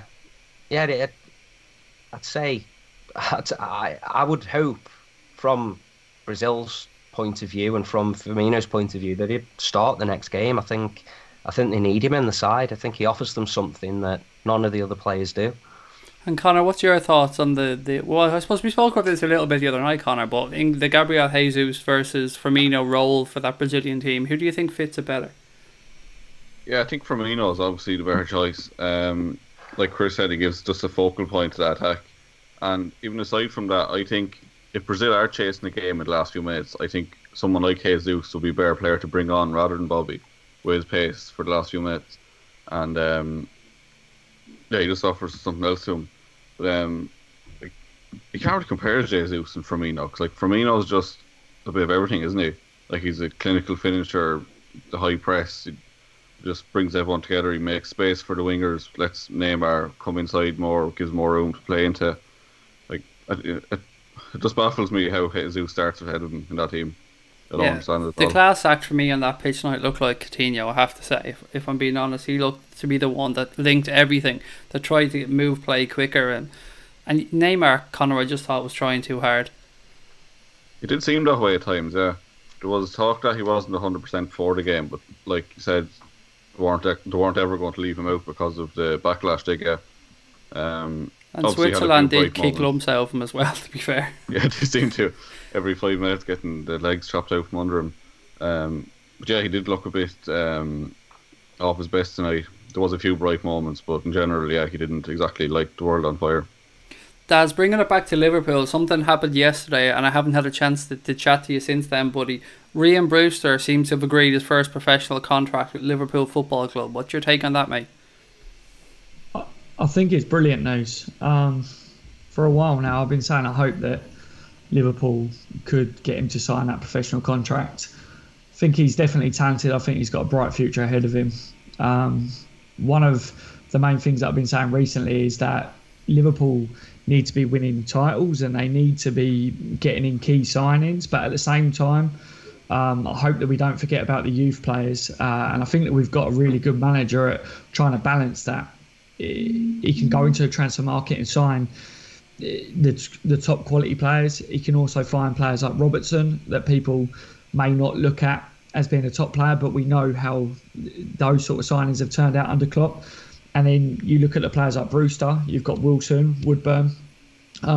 These are all names that I've been looking at for a while that I think deserve some game time. With Liverpool, you look at our first team and you think, okay, maybe they're not players that right now, if you're lining up in a Champions League match, you're going to look at them to play for you. But Liverpool back in all competitions next year. Jurgen Klopp, I believe, in his transfer window probably won't sign a striker. And I think that maybe if Brewster might not have, signed this contract, that might have changed that slightly. Not too sure about that, but I'm just going off what we've seen in the history. And I think before, when Liverpool were linked with the likes of Timo Werner, I read somewhere that Klopp was looking at Brewster as a player that he would like to bring into the first team setup a bit more. And then you saw the reaction to the tapping up of Brewster. You saw how serious Liverpool took it. And I think that shows Liverpool and Klopp how serious they look at this player and how highly they rate him. And I hope that Brewster, once he's back fit, takes his chance. He's still very young, so I don't expect to see him all of a sudden explode on the scene. But if he gets some game time next year, I think we've got a really, really good player there. A lot of people are saying to me recently about him and saying he's not up there with the other youngsters in the world that you could sell for 70, 80 million yet. He's not yet, but you're talking about a player that hasn't had that first team chances yet at Liverpool. Give him a couple of years of this season. If he gets a few cup run-outs, if he starts to impress, starts to show himself a bit more, comes on in a few games in the league, if we need it, that's when you will see his value start to jump up a bit more. His name will get well known. I mean, a lot of people that do watch Liverpool's youth games have been raving about this player, absolutely raving about him. Wasn't he part of the England team that won the Under-17 World Cup as well, Daz? Or yeah, the Under-19 World Cup. I can never remember which one they won. Didn't he get the golden boot for that as well? Yes. Yeah. He is a very talented young player, and I think you're right. Klopp did earmark him for first team football before his injury as well. So yeah. Do you know what's interesting for me, Chris, about this deal? I want to touch back to what I said at the start of it, where Ryan Brewster has agreed to sign his first professional contract with Liverpool Football Club, because Liverpool did have an option to extend his youth contract by 1 year, but that wasn't something that would have been agreeable really to both, and would have probably been a last resort, because we know the cap. More or less a spite move, wasn't it? Should he decide to leave the club? We know there's a cap on the wages that Liverpool are willing to pay to players on the youth contract. So this, to me, seems like he sat down with Jurgen Klopp, and I won't say he's been given assurances, but he's been looked at favourably and told that there's a path there for him. I would imagine so. I would definitely imagine so, because, and again, I come back to this thing where everybody's obsessed with names, and I understand that. You know, your big money, big name signings, they kind of bring with them a buzz and a momentum that gets everybody looking forward to a season, and and inevitably has a positive effect on the team as well. And I get that, I really do. But sometimes you've just got something already at the club. I'm not going to predict a Michael Owen or Robbie Fowler impact from him, because I just don't know. You just don't know what you look like in the lower levels of a club, in the youth ranks and whatnot. It's far different than what you can look like in the first team setting. But then, by the same token, he's going to have better players around him. But again, like I say, I'm coming back to this thing where you have a skill set, you have certain attributes that can be utilised in the first team, in the system that's employed in the first team. And he does have all of those. He has the pace. And everybody goes on about pace all the time. We talk about it a lot on our pods and that, but it's not just the ability to run fast. It's the ability to run fast with the ball at feet and under control. And he has that as well. That is a very good idea as well. He's a forward, and his finishing is very good, but it will still be a little raw, of course, because he's young and inexperienced. But in terms of his other attributes that he can bring to the side, he does bring that with him. He can turn quick. He can run with the ball at pace and keep the ball under control. And that's something that all of our forwards, or our better forwards, seem to have. So, yeah, I can see him getting some first team games. I don't think he's going to get a whole host of them, but I think he's going to see an introduction next season into the first team. And that would have been more or less guaranteed to him for him to stay at the club, because the only reason he came to Liverpool was for that. I think that's, he said in an interview, he's looking after his career. It wasn't a case of him being, just being a Liverpool fan and it's a dream move and all this, and then he's just soaking all that in. He's very much about playing games and scoring goals, whoever that may be for, and I think he saw that happening at Liverpool, and I think Klopp may have more or less assured him that that's going to happen now, which is a good thing for us. I think we'll see a lot of them in the pre-season. I mean, the Klopp does like to give the younger guys the opportunity, particularly I suppose in this one, Connor, because a lot of the guys will be away at the World Cup or won't be back and fully rested in time for the early pre-season game, so we're probably going to see him get a chance if he comes back from his injury, I believe. Yeah, when is he due back? Do you know? Is it before pre-season? I honestly don't know. I genuinely... I think it overruns a little bit into the pre-season. I think they're expecting him back, but maybe not at the beginning of it, but they are expecting him to get some game time. I think I read somewhere, so... And Sturridge as well, apparently, is willing to fight for his place, Connor. Yeah, I think there's no real way back for him, I don't think, at this age, is there? He's just too much injury. He's come out and said he's willing to fight for his place. It was one of the stories I read in the papers. Yeah, I just can't see it happening though. He's just on too high a wage for the amount of injuries he has, unless he agrees to some sort of pay to play kind of a thing. I just can't see anything happen with that. I think he has to be gone, but I don't know who's actually going to come in for him. Is the problem. Yeah, it's his wages, isn't it? He's one of the highest earners at the club, Daz. 150 grand a week, I think, yeah, which is ridiculous. No one's going to pay that for a player with his injury record. We all know what Sturridge is capable of. We know that he's one of these players that can change a game for you, and he can get you 3 points in the league. But it's when he's available to do that. He went out on loan, and that tells me straight away that that's where Liverpool's head is at with him. Everyone talks about the likes of Fekir, can he cope under Klopp? Will Liverpool bring him in because of that? You look at Daniel Sturridge. Daniel Sturridge can't play the way Klopp wants him to play. He's not available enough. I love Daniel Sturridge. I love what his ability is. I love him as a person. You can see how good he is with the other players as well. But if you're being ruthless, Daniel Sturridge hasn't got a place in this Liverpool team. I think what it is other teams aren't going to want to buy him. They are going to want to loan him or something along that, in that shape. But how long has he got left on a contract? I don't think he's got too long left at Liverpool. I think he's a year. If I remember correctly, it's 1 year. It could be two, but it's certainly no longer than that. Maybe he's just trying to run his contract down then, so that will be, once that's run down, he can then negotiate a deal with someone else that way. I'm not too sure. Maybe that's what the plan is in his head, try and stick around at Liverpool for that. But I don't see him getting much game time at Liverpool. And I think if Klopp gets his own way, Klopp's thinking loan him out again at least, because he doesn't get in that team, does he, really? It is a tough one, Chris, and we've seen him linked to Besiktas over the last couple of weeks, and I cannot see that one happening. I can't see them paying his wages either, Chris.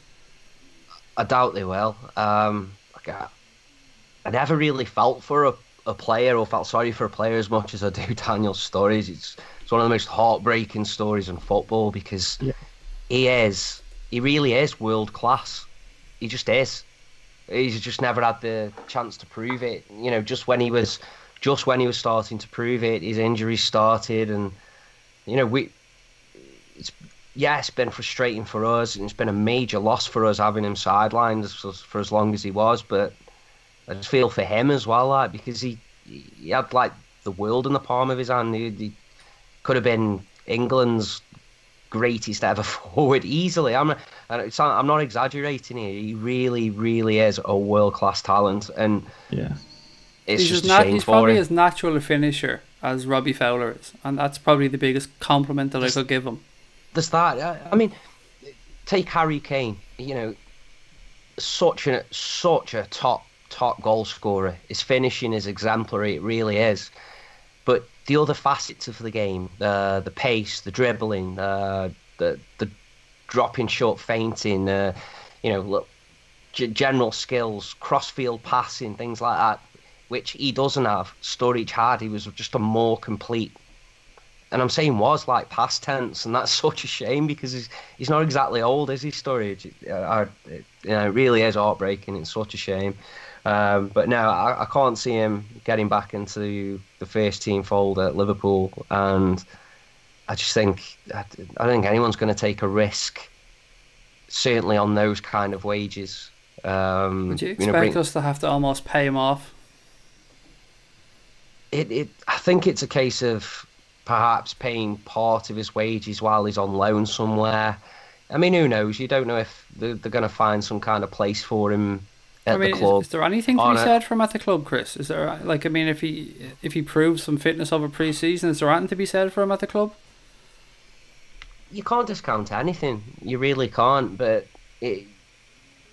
I think we're heading into a season now where so many things have clicked and come together, and we're just small jigsaw pieces away from having like a complete side. That he really will just be sitting and watching, and I don't think for his own sake, even if he can prove his fitness, just for his own sake, I don't think he's not going to be the player he was. He's missed too much football. He's lost that yard of pace. He's certainly not lost any of his ability, because whenever we've seen him play, he still seems to have that awareness. He still seems to get himself in the right places, and I don't think he'll ever lose that ability to finish. But I think he needs to be in a side that's geared up to play to the centre forward, and we're not that. And you'd think that with the amount of goals Mo Salah scored, but when you look at the amount that's spread over the front three, you've very much got to be able to handle your own, and I'm not sure he's still capable of doing that. That's the difficult thing. It's proving that, rather than just match fitness, it's proving that you could do something on your own, and it's whether he can do that. If he can prove that, fair enough. Yeah, there may be a route back into maybe not the starting 11 as a regular, but certainly being in and around the first team. It's going to be difficult to sell him and loan him, given his wages. We keep saying that it's tough. Yeah, it's difficult. It will be. And going back onto Ryan Brewster, I meant to say, I read the article I read about his contract renewal. I think they said that he's due back in training in July, by the way. So thank you for that one. No worries. Connor, just to touch and finish up on Daniel Sturridge, I'm reading through the comments here, and there seems to be a lot of affection from the Liverpool fan base for Daniel Sturridge, which is a nice thing to see, because as Daz has touched on everybody else, he's been nothing but a gentleman at the club, and he's always had a smile on his face, been great with the kids, been great with the younger players. But where do you think his future is? Do you think the club will give him a chance? Because every year we're at this point, buddy, and I just keep saying to myself, I've convinced myself he's gone, and then I start thinking to myself, but you know what, just having him on the bench, if he can prove his fitness, which he never has, but I just, it's really tough for me on Daniel Sturridge.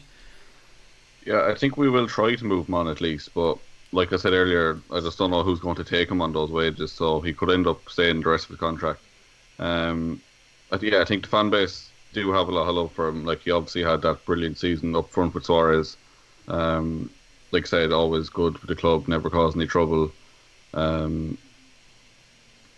It is a tough one, like, because I do like Daniel Sturridge, and everything I've seen of him off the pitch just seems a very funny, sound, down-to-earth guy.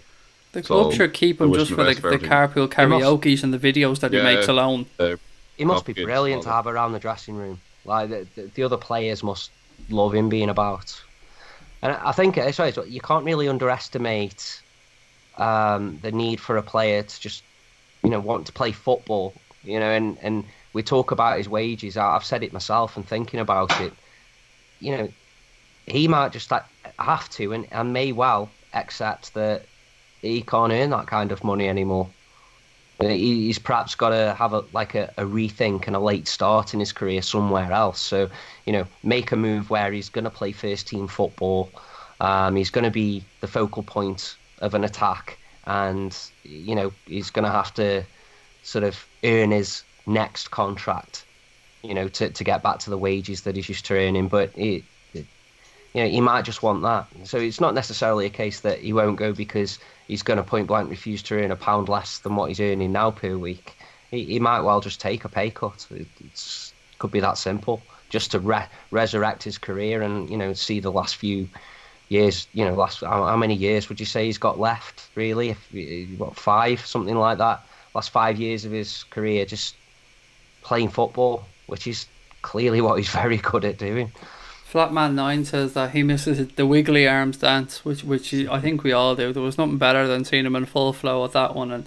And Daz, just again to finish up on Sturridge, and we probably have time for one more subject after that, but it is a tough one. As me and Connor keep saying, I don't know where I stand on Daniel Sturridge as I move from time to time. The club have given him every opportunity, mate. I think that's where I wanted to go with this. They've given him every medical opportunity. We've seen him go over to Stanford and Boston and get top preparation for the season. Lots of one-on-one training, fitness training, a full makeover of his body, a full rebuild of his legs, almost. They've given him every opportunity, but he just doesn't seem to have the physique to be able to cope with a Premier League season. Yeah. I say, no one can turn around and say that Liverpool Football Club haven't tried to accommodate Daniel Sturridge, and I like that because, like we all say, I'm not too sure that there is a Liverpool supporter out there that would say bad about Daniel Sturridge. Everyone is in agreement that it's time that he moves on, but no one will say a bad word about him. And in the same breath, I think you're right. Liverpool, you can't say bad about Liverpool as well. It's not like Sturridge would leave Liverpool Football Club and go, well, they never gave me the chance. They never tried this. They never did that. A lot of people point to the fact with how Klopp plays and say if it wasn't a manager like Klopp, and like we say, if you've got a manager that maybe played to Sturridge's strengths now with how he's possibly able to play, which isn't really hurrying defenders on the ball.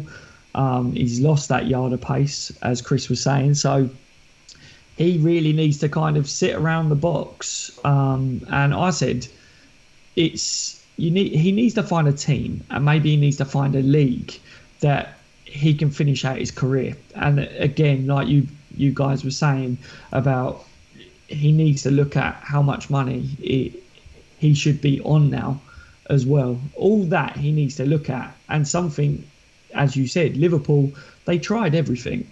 And just because we've got this manager in, and just because we pay this way, that's not Liverpool's fault. That's not Sturridge's fault. That's just the way it's happened. That's the way it is now. And Liverpool have evolved. And Sturridge, just with the way his body is, he now can't be a part of that. And I remember when Danny Ings started coming back, and people were saying, I'd much rather have Daniel Sturridge coming off the bench and being available than bring Danny Ings on. And I was thinking, but if you're looking at the way Klopp likes to play, Daniel Sturridge can't press, he can't hurry, and silly things like that. And I thought if Sturridge come on in 1 or 2 games and had to play that way, he would end up injured again. And that's where Liverpool will look at Sturridge and they will say he can't do it. So that's what Sturridge has got to have in his mind now. He tried it at Liverpool.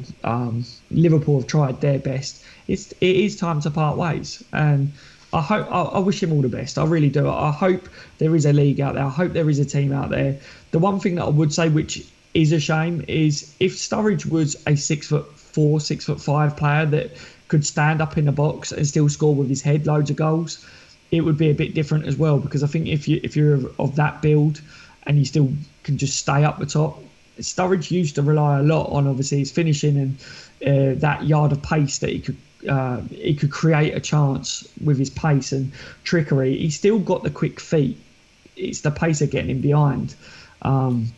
So yeah, I think there's a team out there and I think there's a league out there that he can find. But definitely the wages. He needs to lower his wages. But I don't know whether Liverpool will allow him to be loaned out again. I don't know what will happen, but I think Sturridge and Liverpool will definitely have a sit down before the season starts. And I see people commenting there, get rid. Yeah, if you're being ruthless, Sturridge doesn't play for Liverpool next year, but I don't know how it continues. I don't know, apart from that they will have a conversation and hopefully they part ways on good terms. Gents, I think we probably have time tonight for maybe one more topic before we finish up. So is there anything that you guys have seen or anything in particular you'd like us to finish up with a chat about? Go back to that Brazil match tonight. I'm sure all the listeners watched the game. Obviously, I know you didn't. Sorry about this, but no. We got another look of Alisson. So again, it didn't really. He's got terrible skin. Terrible skin. Well, You can't see, fault balloon popping, though. Nivea won't be having a patch of him. no. But besides that, actually, as a goalkeeper, what was mad about that game is I probably looked at Sommer and thought he would fit us more than Alisson would. See, I looked at Navas earlier on in the day and was thinking, Keylor Navas for Costa Rica looked pretty good to me. I think he's a very good shot stopper. But did you see some of the playing out from the back that Sommer was getting up to tonight? Yeah. Pinging the ball out to the fullback, and I tell you what, I'd have a bit of that, and he produced some good. I don't watch him all the time. Who's he play for? It's Mönchengladbach, isn't it? I don't know how old he is or anything. I know he's not young. He's been around a while, but he's got to be late 20s, so he'd have a good few years. And he's a goalkeeper nobody's mentioned, and I've not thought of him at all. But whenever I've seen him, I've always thought what a good goalkeeper he is. And can you imagine tonight, that call though, Chris? I know we told you to fuck off over Ian Brewster, but you know that goalkeeper of yours. that maybe there's an in there, isn't there? Yeah, I like the look of him. I mean, out of the two goalkeepers tonight, the one that I would have taken, and I know it's only one game. You know, two swallows don't make a summer, all that business. But I tell you what, he looked the better goalkeeper to me. Whenever I've seen Alisson, I've seen him do some amazing things. I have, but equally, I watch him sometimes and think, how is he an £80 million goalkeeper? Yeah, he had nothing to do tonight at all. Nothing. No, he didn't have a lot to do, to be perfectly honest. But I don't know. He just don't. Maybe that's just it. Maybe whenever I've watched him, he's not had enough to do to really show it off. But I just find him a bit underwhelming. I certainly don't see an £80 million goalkeeper. I might be wrong. Sorry for cutting you off. Just want to say bye-bye to Daz at this point. I see there in the chat. Daz has to head off. Daz, thanks for joining us again, buddy. It was a pleasure. Thank you very much. Take care, everyone. Thank you for having the show. And as we said earlier on the bench LFC, make sure to go over and subscribe. Daz puts out some great content on there. Sorry, Chris, I didn't mean to cut you off, buddy. No worries. So yeah. So I have seen him do things that I think that'd be useful in this side. Yeah, definitely. But I've just not seen an £80 million goalkeeper at all. I just don't know what you think. Well, I'm just looking through the chat here, and Escapado 007 Connor says Acacho looked good for Mexico, and he was somebody that we were linked with going back a few years. Was he on a free or something, Connor? Didn't we buy Mignolet instead? Yeah, that worked out well. Wasn't it around that time? Is it a Campos or a No, I'm thinking of the old keeper, Jorge Campos. That was the 90s. He had the best shirts. He really did. Used to design his own shirts, didn't he? Did this guy, is it Acacha or whatever his name is? Ochoa, is it? Did he go somewhere like Malaga at first, and then I think now he is playing in Anderlecht, I think, or somewhere like that, or he's playing in... Is he not still at Malaga, no? No, I heard earlier on during the game that he won. He won the cup in Belgium. It wasn't Anderlecht. It was what's that other team? Liège. Standard Liège. I think that's the one. I think we were linked to him after the last World Cup, and I've been reading a lot on Twitter about him because a lot of people were claiming or just tweeting saying sign Ochoa like I did earlier as a joke, but apparently he's one of those players who just plays well for his country, and at club level he completely flops. That is mad how that can happen, isn't it? Well, I was going to say, I've only really seen him play for Mexico, and he is good. But I know he's well. I don't know exactly how far into his 30s he is, but he's into 32. His 30s. Is he 32? 33 next month. Yeah, I don't think we're after signing a keeper of that age, to be honest. I mean, I know that keepers will sometimes play into the late 30s easily enough, but I think we're perhaps looking for a goalkeeper for our next 10 years, aren't we, if we sign one? So I would discount him for that. I think, 28, 29 is perhaps as old as we'll sign a goalkeeper. Yeah, look, we've seen most of the major teams play now. Obviously, we haven't seen England play, but I'm fucked if I'm considering them a major team. Belgium obviously still have to play, but the big three have all played now, guys. And I'd be interested to know what you guys in the chat think of this as well. We've seen Spain, we've seen Portugal, the European champions. We've seen Germany and Brazil today. And for me, my opinion on this would be, although nobody has really stood out, Spain, to me, have looked the best team in that tournament so far. Well, I was just about to say there, because you mugged England off a little bit there, and I would a little bit normally, but based on what I've seen so far, and I'm going to admit I've not seen a lot. I've only really seen snapshots of games of. Generally, I'm not going to lie, I've spent more time fishing than watching football so far. What I have seen is pretty disappointing from the bigger sides. You would think, or let's see your top 6 or 7 international sides in this competition so far. Not what we expected. I think the best performances I've seen, but then you've got to measure the opposition as well. So, like you say, Spain stand out because they were playing Portugal, but they did concede 3. They drew 3-3. If it hadn't been for their shy goalkeeper, though, they would have only conceded 2, to be fair. In fairness, that is the case. Mistakes will cost you games, definitely. But there's still a lot, I would say, wrong with like build-ups and things to goals in that game. I think what a lot of the better sides, apart from, I would say, Germany, what they suffer from is poor defending in general. I would have gone the other way. An afterthought. I would have said that all the major sides are lacking a striker. I don't know. We don't. We watch Liverpool, and we not one of us ever thinks, God, we need a striker. You create chances and score goals. Spain scored 3. But they conceded 3. So I don't know. Same with Portugal. I'm not looking at anybody. The best performance probably up until that game, the Spain-Portugal game, was probably the first game, which was Russia, which really surprised me. But then you've got to look at the opposition. Pretty abject. At the moment, I would say that I've not really seen a lot from any of the sides that would worry me too much. If I'm looking at England and thinking, can we go far in this competition? Because I think all you've got to do is is turn up and be organised.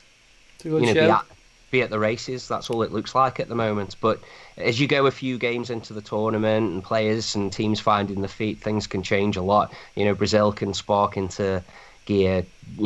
Germany can get their usual sort of machine going, and and Russia could just do what I expect them to do and just turn out to be shite. So they're not shite. I'll go a bit over the top, but I don't think they're as good as.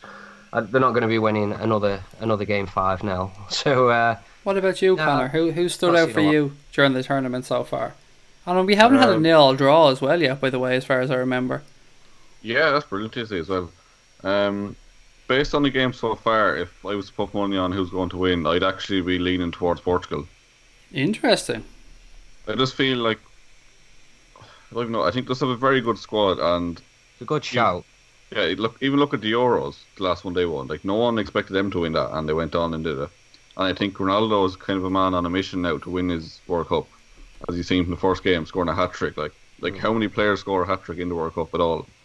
And against a very strong Spain squad. Well, we've seen 3 of the biggest players in the world in a similar position with a free kick 30 yards out at the end of the game so far. We've seen it with Messi, we've seen it with Neymar today, and we've seen it with Ronaldo, and only one of them, Connor, stepped up. Yeah, and even look at Messi taking that penalty as well, missing it. Obviously, he hasn't got a great record on penalties anyway, but... Was it Kolarov who scored one earlier today? What a free kick that was. Wow. That was insane. He has some left foot though. I mean, Ireland know that only too well, Connor. But I mean, what a strike that was today. That was a brilliant free kick. Brilliant. That's a spot on shot there. Cause in our build-up games to build-up pods to the World Cup, nobody ever really mentioned Portugal, and I felt like saying at the time, and I really thought, how can you discount them? They won the European Championships. The side hasn't changed too much, so they've got continuity there, and they're just they've got some players that can do brilliant things, but they're such a dogged fighting team as well, aren't they? They've got like all of the components to see games out. A lot of experience. Yeah, you can't really discount them, and nobody ever really mentions them, which I find strange. That was a good shout, Connor. Yeah. Really interesting point, Connor. Actually, about Portugal. I mean, the more I think it through, it could be a very good show. Yeah, if you were to pick like a dark horse at this point, who would you pick? Like an outside team? I don't know. I was pretty impressed with Mexico's intensity levels today. I was thinking that too. Yeah. I know Germany didn't really show up, but I don't know. I was very impressed. That Mexican crowd, by the way, was absolutely amazing. And fair play to every single one of them that was there. It was the best atmosphere I've heard, and I include the Russian game in that as well. It was the best atmosphere for me so far inside the stadium, Connor.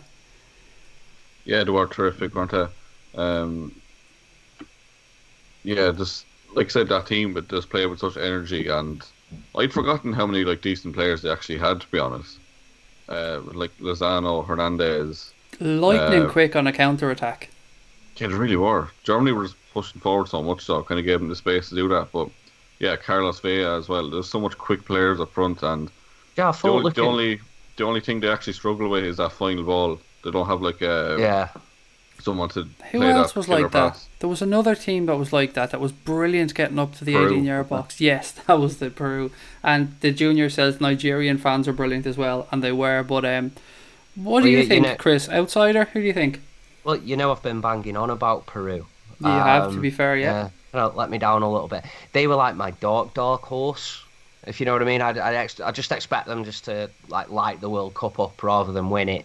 Like Wales at the Euros, kind of. Yeah, but a bit more in terms of the way they play football, though, if you know what I mean. They're just, okay. Yeah, it's their attitude to the game. I love it.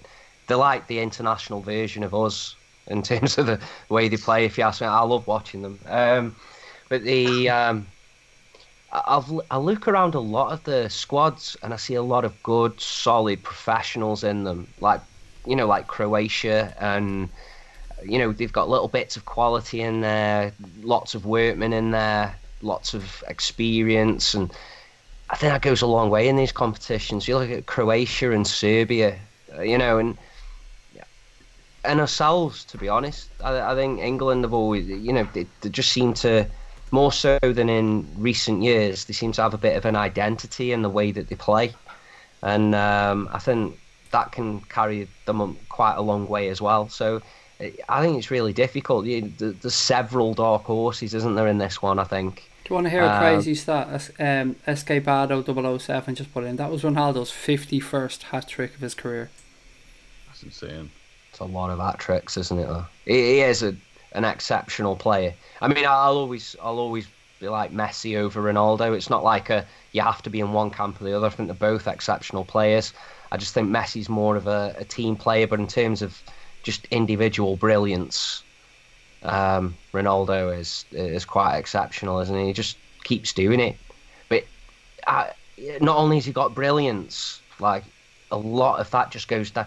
I heard somebody talking about the way he trains, and it's just constant repetition of taking free kicks. Although I know his free kick record isn't as good as it perhaps should be for somebody who's famous for scoring free kicks. His ratio is quite poor, apparently. But he does do them. He does bang them in. And his corner taking, he drills himself on certain tricks and flicks that he does.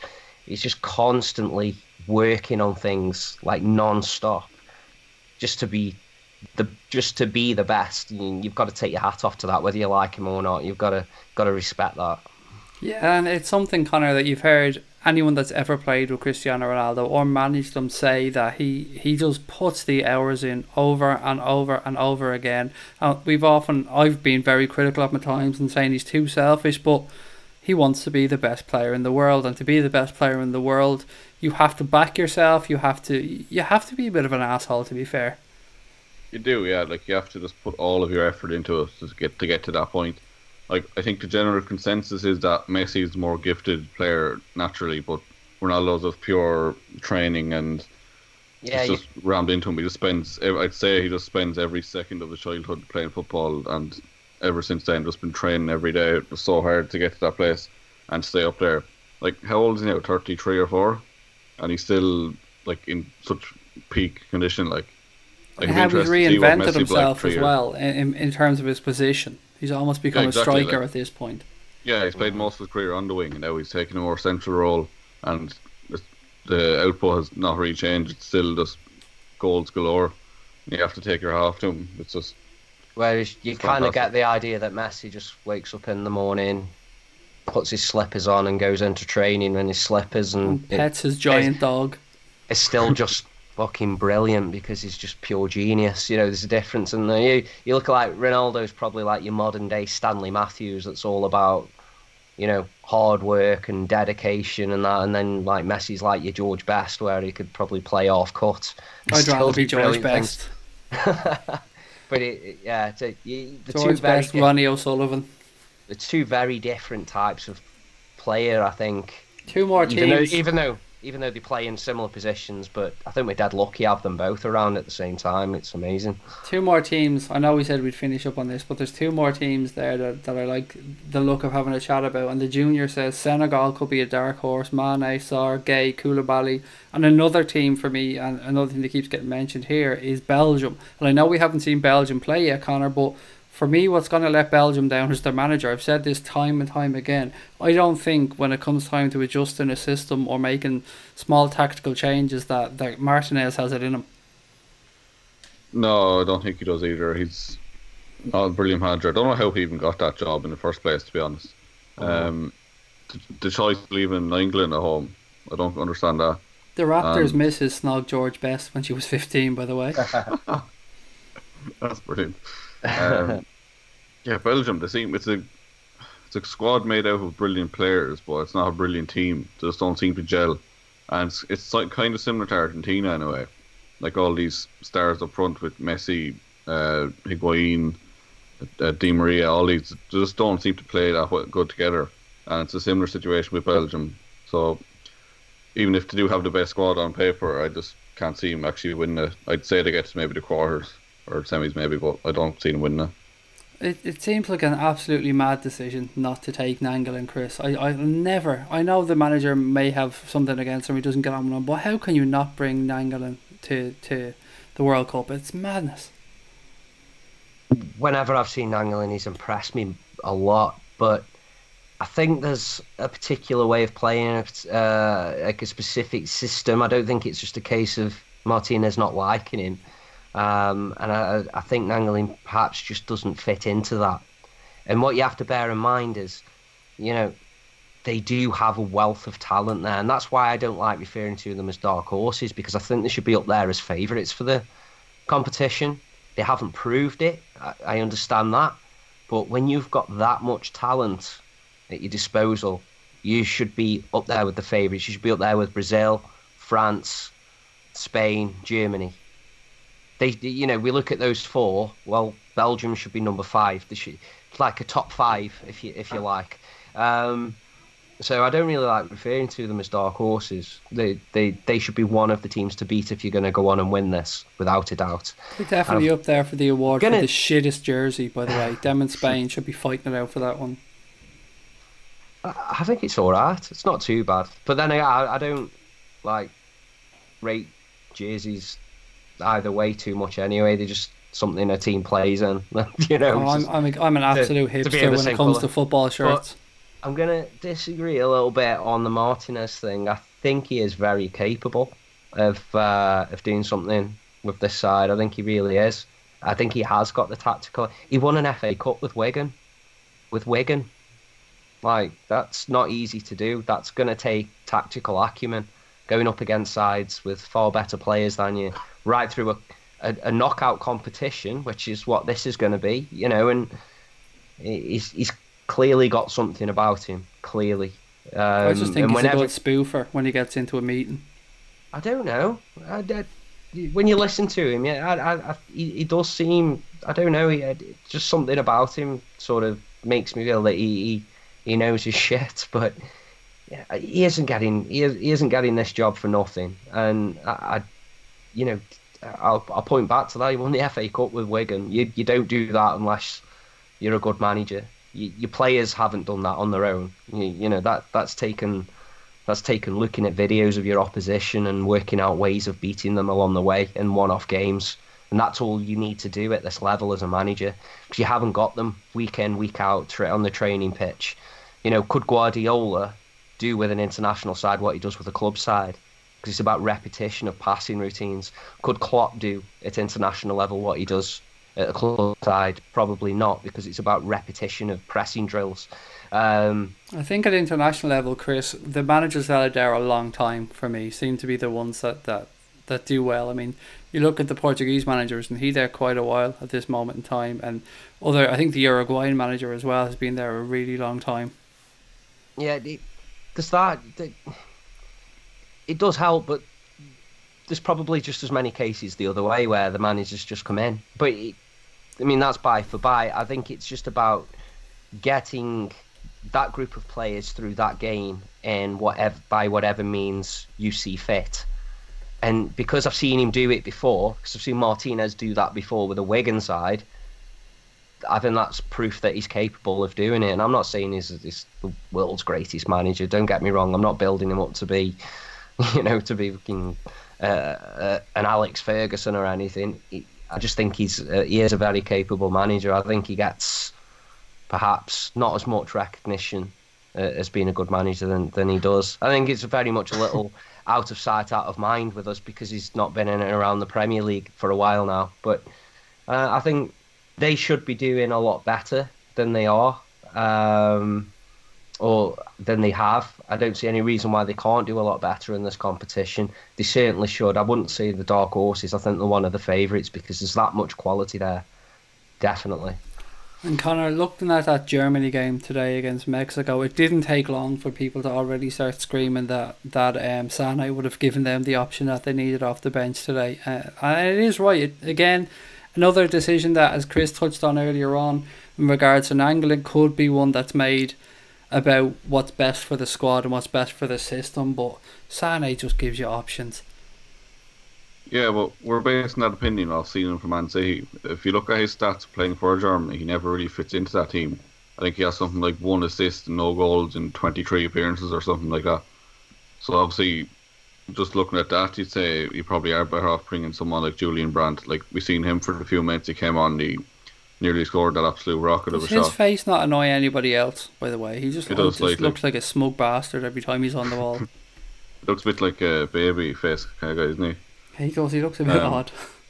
I've just seen here, Sky Sports are reporting that there was actually a mini earthquake recorded in Mexico City from Mexico fans celebrating the goal. That's crazy. So that shows you how good they are. And well done to them. They deserved that win. I thought Germany brilliant. were pretty lacklustre today. I didn't think they got out of second gear at all. Yeah, I predicted Germany to win the whole thing before today, but after seeing that, I'm not too sure. I've stuck with Spain from the start just because I'm a romantic and I want to see Iniesta do. But last team, as we touched on earlier on, Senegal, Chris. We touched on them to possibly be the best placed of the African nations at this season's World Cup, or this year's World Cup.